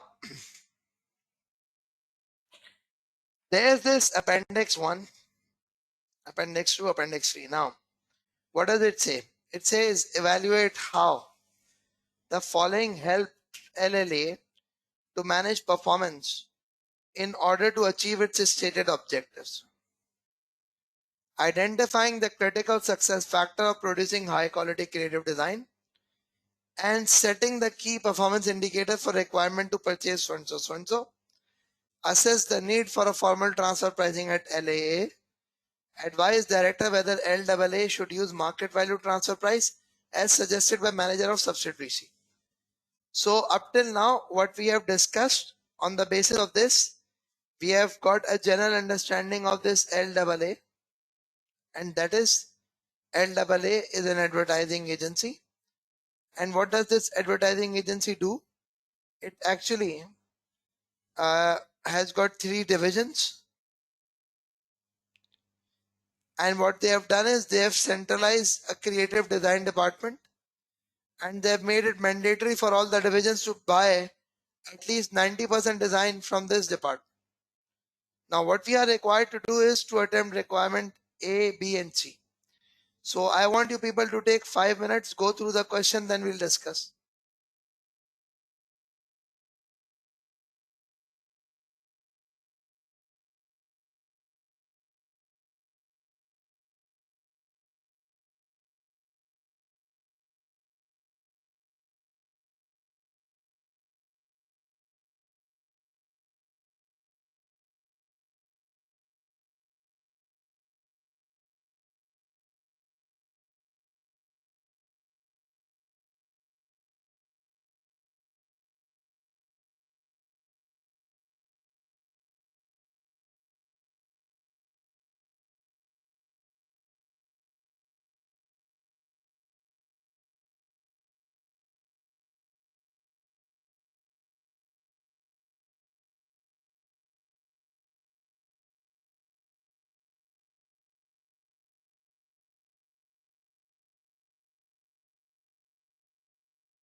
Yeah, so any progress?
Okay, so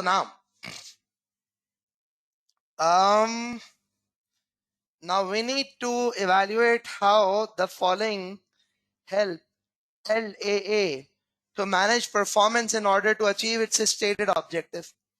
Identify the critical success factors of producing high quality creative design.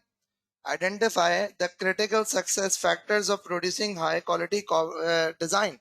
So how would we do it? So what are we going to do? We're going to do it this way. We're going to say, go back to the mission statement. Go back to the mission statement. Go back to mission statement. You would find in the mission statement, there are many things that are mentioned.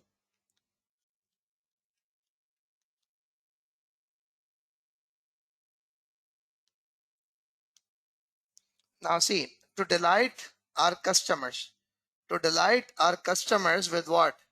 To delight our customers with the quality of our work, to provide excellent value for money, to give our clients specialists and local knowledge. And what else is there? The next is to ensure our clients return to us time to time. Now, what are they going to do?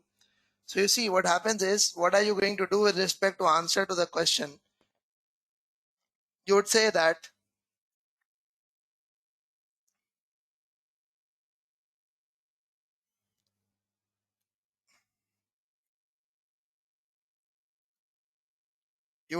the critical success factors are those things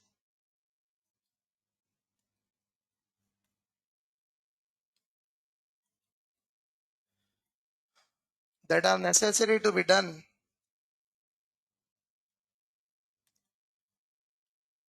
in order to achieve its mission. Now, amongst the different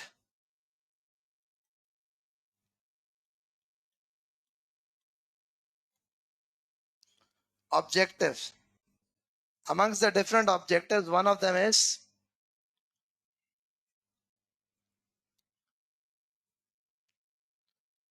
that delight by quality of work. So what happens is, you're focusing on creative design. You're focusing on design excellence as one of the center that is going to be used for delivering the quality designs. So this is obviously going to make sure. What is this obviously going to make sure? This is going to make sure that the quality work is achieved.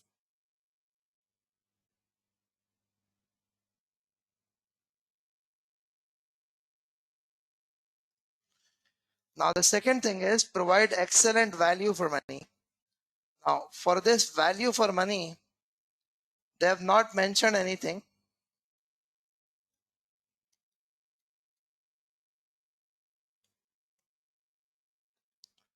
There's nothing discussed or mentioned, but one thing is that value for money can be achieved. The value for money can be achieved by offering better quality at same price, or by offering same quality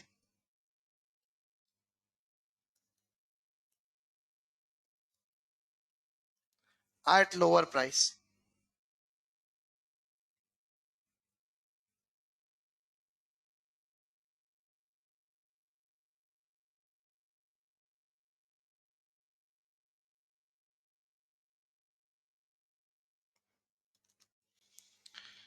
Third is give our clients access to specialists and local knowledge. Now, you see, what are you doing? You are actually centralizing your design department. So giving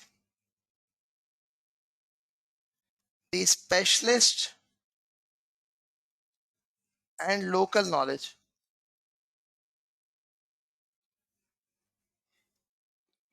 So for this, What you need to do is that you need to understand this thing, that you have got a centralized department.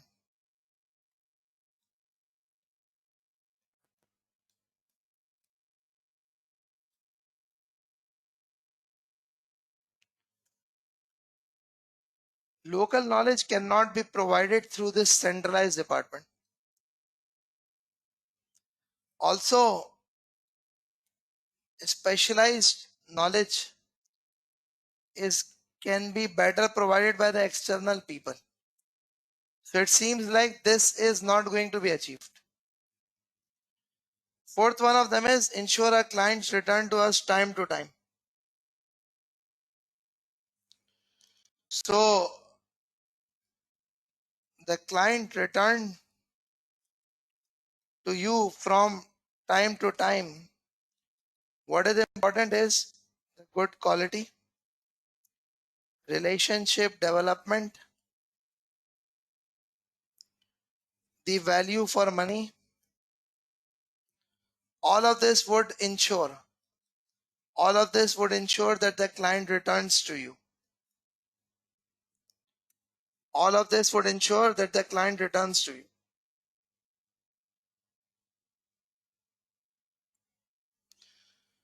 So basically, one of the requirements of this question was evaluate how the following help LLA to manage performance in order to achieve its objective.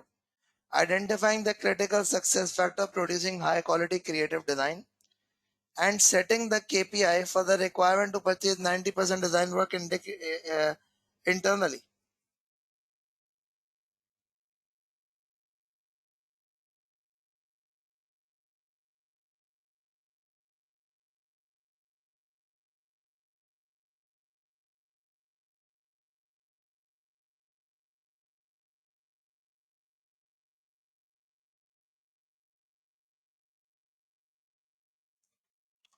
So what happens is we need to comment that whether it is helping them out to achieve the objective or not. Now see, if you are setting this KPI of 90% in-house purchase, so the managers, they know that their bonus is linked to achievement of KPI. They will buy internally to earn reward and to earn bonus.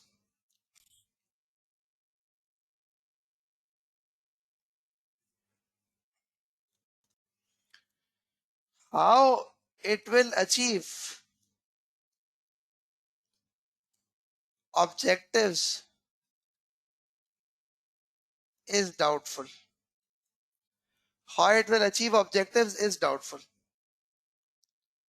Now, why is it so that achieving the objective is going to be doubtful? The reason being that uh, having a design department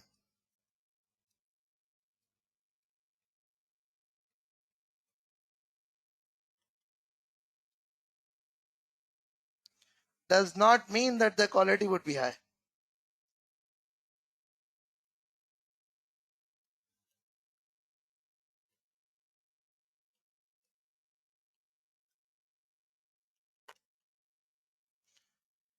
I repeat, having a design department does not mean that the quality would be high.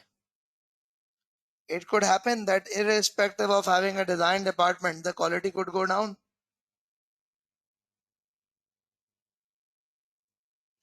So I repeat, having a design department does not mean that the quality would be high. If you are not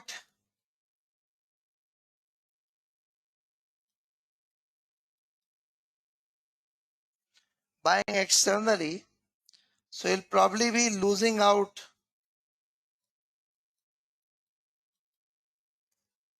the opportunity of getting a specialist input in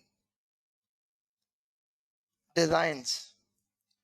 So overall, when we talk about this achievement of the objectives, so if the achievement of the objectives, the critical success factors, uh, how they would be achieved through this creative design department, and how the achievement on the KPI will have an impact on the objectives. So the concluding thing that we have talked about is that we have discussed that setting of KPI will make things work, will make things worse. You will not be able to achieve the target. The reason being that setting an KPI would actually encourage internal buying. And this would actually mean that you are losing out the available opportunity of buying good quality stuff external.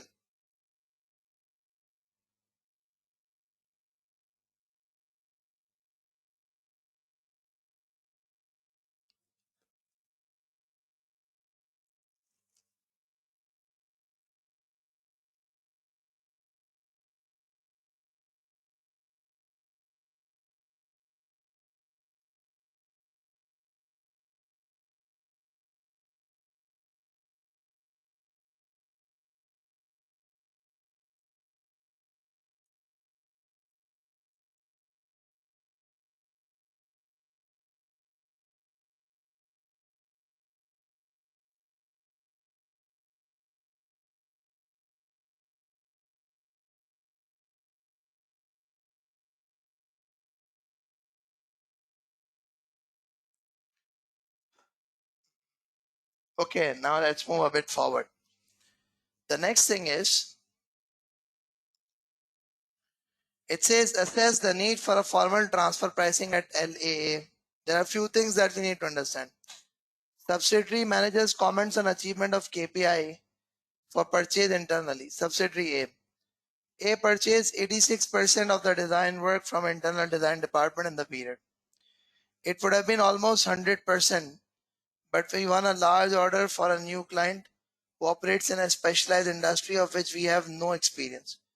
So that means another thing which could add up here is that no specialist industry experience. As a result, we had to use the services of a specialized external design agency, which was much more expensive than using our in-house team. The external service providers are expensive. Now, subsidiary B. B purchased 62% design work internally in the period. Though the quality of the design is very good, they were more appealing to consumers in G land than were in V land. Okay. Now you see, the problem is no local knowledge in design. Something that is liked by G land is not necessarily liked by V land, where B operates. The internal design department did not seem to understand consumer preference in V land, and many of their designs were rejected by a key client of ours. As a result, an important advertising campaign missed key deadlines, by which time the internal design department had insufficient capacity to finish the work, and we had to use an external agency. Lack of local experience. As there is no formal transfer pricing policy in place at LAA, the basis for transfer price charged by internal design department is also unclear to us. It appears to be based on full cost of design work, including apportioned overheads and an allowance for bad debts and marketing expense, plus a very substantial markup. We have spent a long time trying to negotiate this price with A, which is much more expensive than the external designers. Furthermore, we are currently being investigated by tax authorities here in VLAND who have indicated that the prices charged are well in excess of the market rate. Now, why do we need to have a formal transfer pricing policy?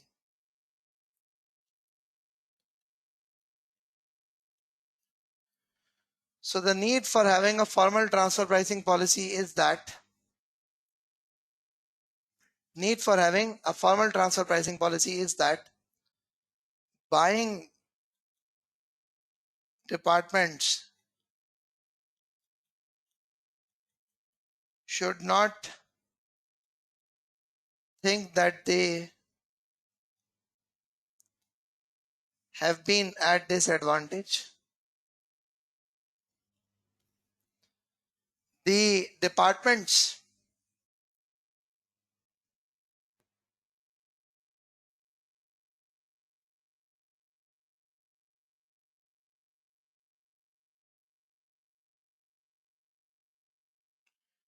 the divisions,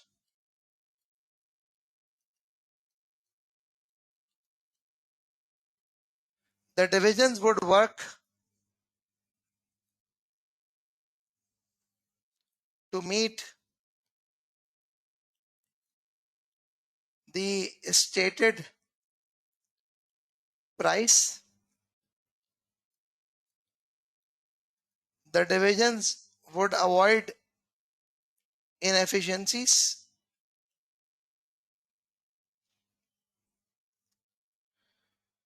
Then what else is there? C purchased 90% design work from internal design department in the period, as well as achieving all our other performance targets. A key client ran a major advertising campaign during the period. We used internal design for the first time for this campaign instead of external agency that we have used in the past for the work. Client was very unhappy with the extra cost that is incurred as the number of design hours and the hourly rate was much higher than for the previous campaign.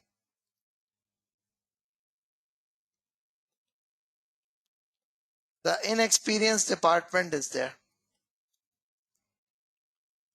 The internal design department refused to reduce the price after long negotiations, and we had to give a large discount to the client before they would settle our invoice. As a result, our GP margin for the period was significantly reduced. It would be much fairer if the transfer price charged to A was based on market price of the services provided. Now, so why do we need formal transfer pricing? And advise the director whether LLA should use the market value transfer price as suggested by the managers of subsidiary C. So now see, what do you need to do?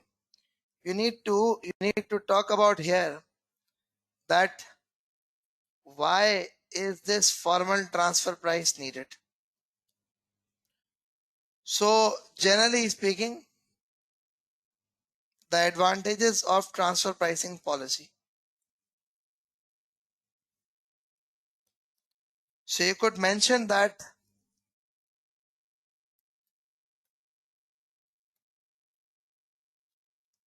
the clarity and certainty is going to be provided. Secondly,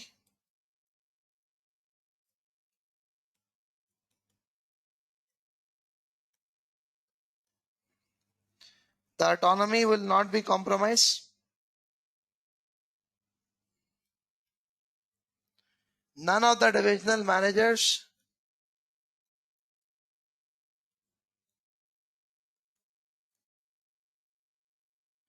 will have grievances to the extent that they have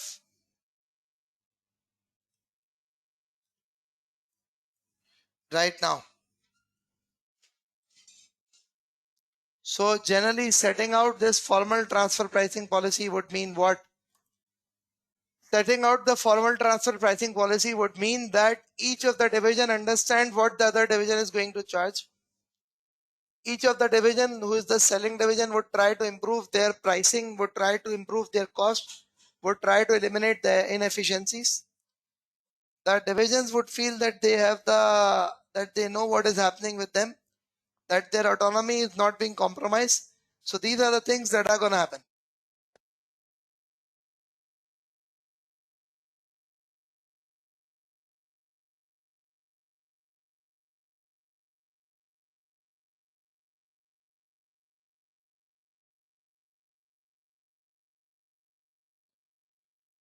Is that okay now? So basically what happens is that when there is going to be a formal policy, everyone would know what do they have to pay how do they have to pay, how their charge is going to be established, and none of the divisions could actually take the advantage of their specific monopolistic position. Like division A has taken advantage of its monopolistic position within the group.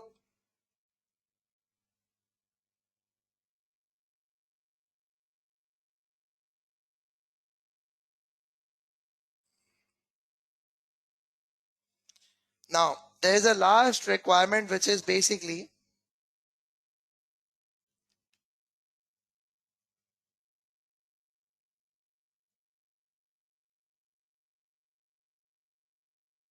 yes, that is also a problem. That is also a problem.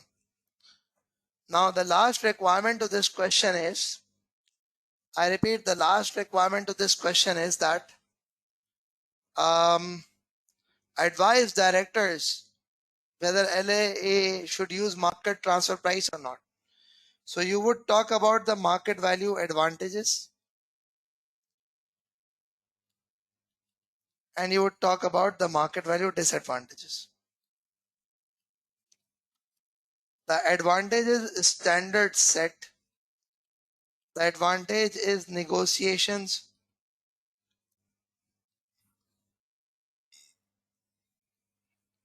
not required. Advantage is the divisional managers do not feel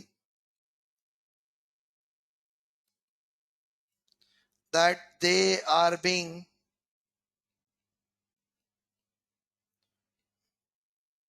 overcharged. What are going to be the disadvantages? The disadvantages is that the quality of work may differ. This creative design is subjective and customized work.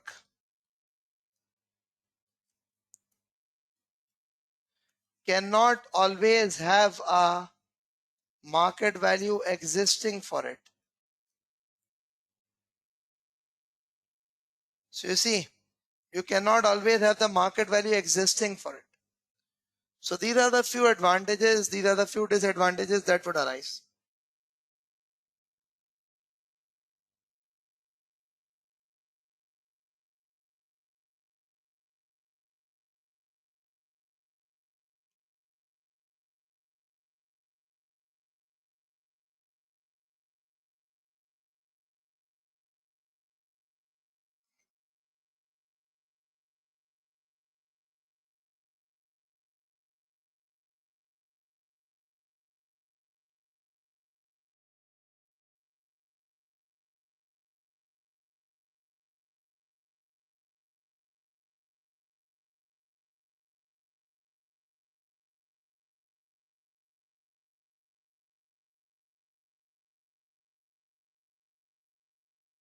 Is that okay now? Okay. So we are done with this question where it was like that. It asked us that how the goals and the objective, I mean like the critical success factors set and the KPI set would help achieve objectives. Then why do we need a proper transfer pricing policy? And the third one of them is that whether LAA should use market transfer price as suggested by managers or not. So we have discussed them. So that's it for this question, Lordine Advertising Agency, and that's it for today also. I hope that again, I mean, like it would have been a fruitful and would have been an informative session for you all. I would really appreciate to have your feedback, and I'm sorry about me being a bit not up to, I mean, like my energy level has been a bit low today. I've been having some serious cough and vomiting, so sorry about that. But otherwise, would like to know about your feedback on today's session.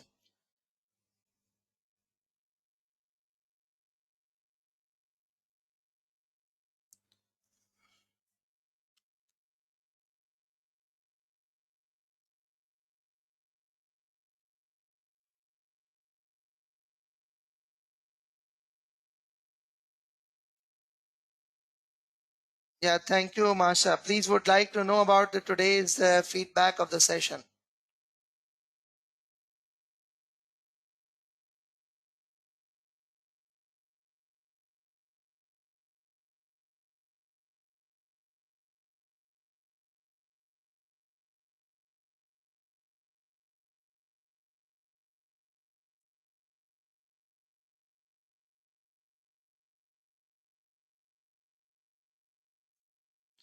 Yeah, how about others? I mean, we are adopting this approach that doing the topic and then going on to the exam question then and there.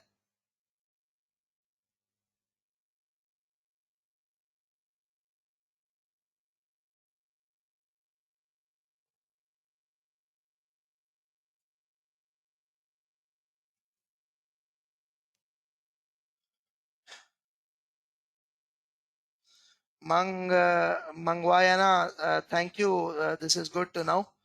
Irene Morris, thank you. Good to know. Uh, okay, good enough. So thank you very much, all of you. Thank you for your time.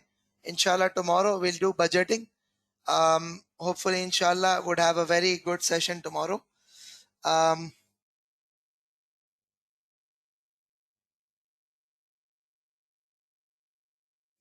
yeah, these two questions were from the past papers. If you want to know the examiner answer, I can share those examiner answer also in the WhatsApp group.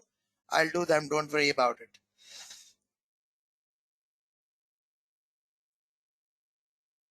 Okay. So let's keep it till here. Let's meet up inshallah tomorrow. Hopefully, inshallah, budgeting would be the area that we would be going through in tomorrow's session.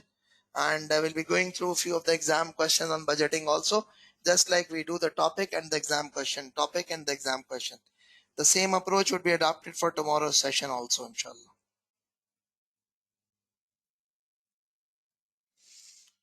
Okay. Thank you very much.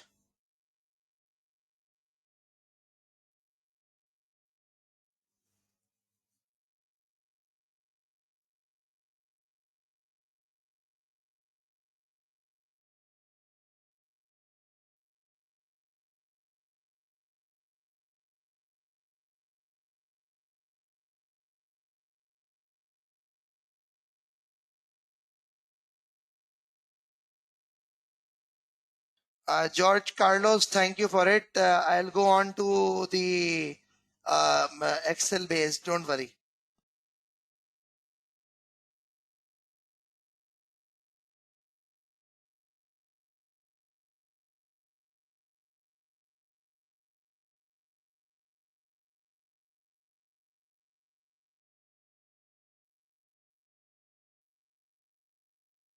Mr. George Carlos, don't worry. I know my handwriting is not very good.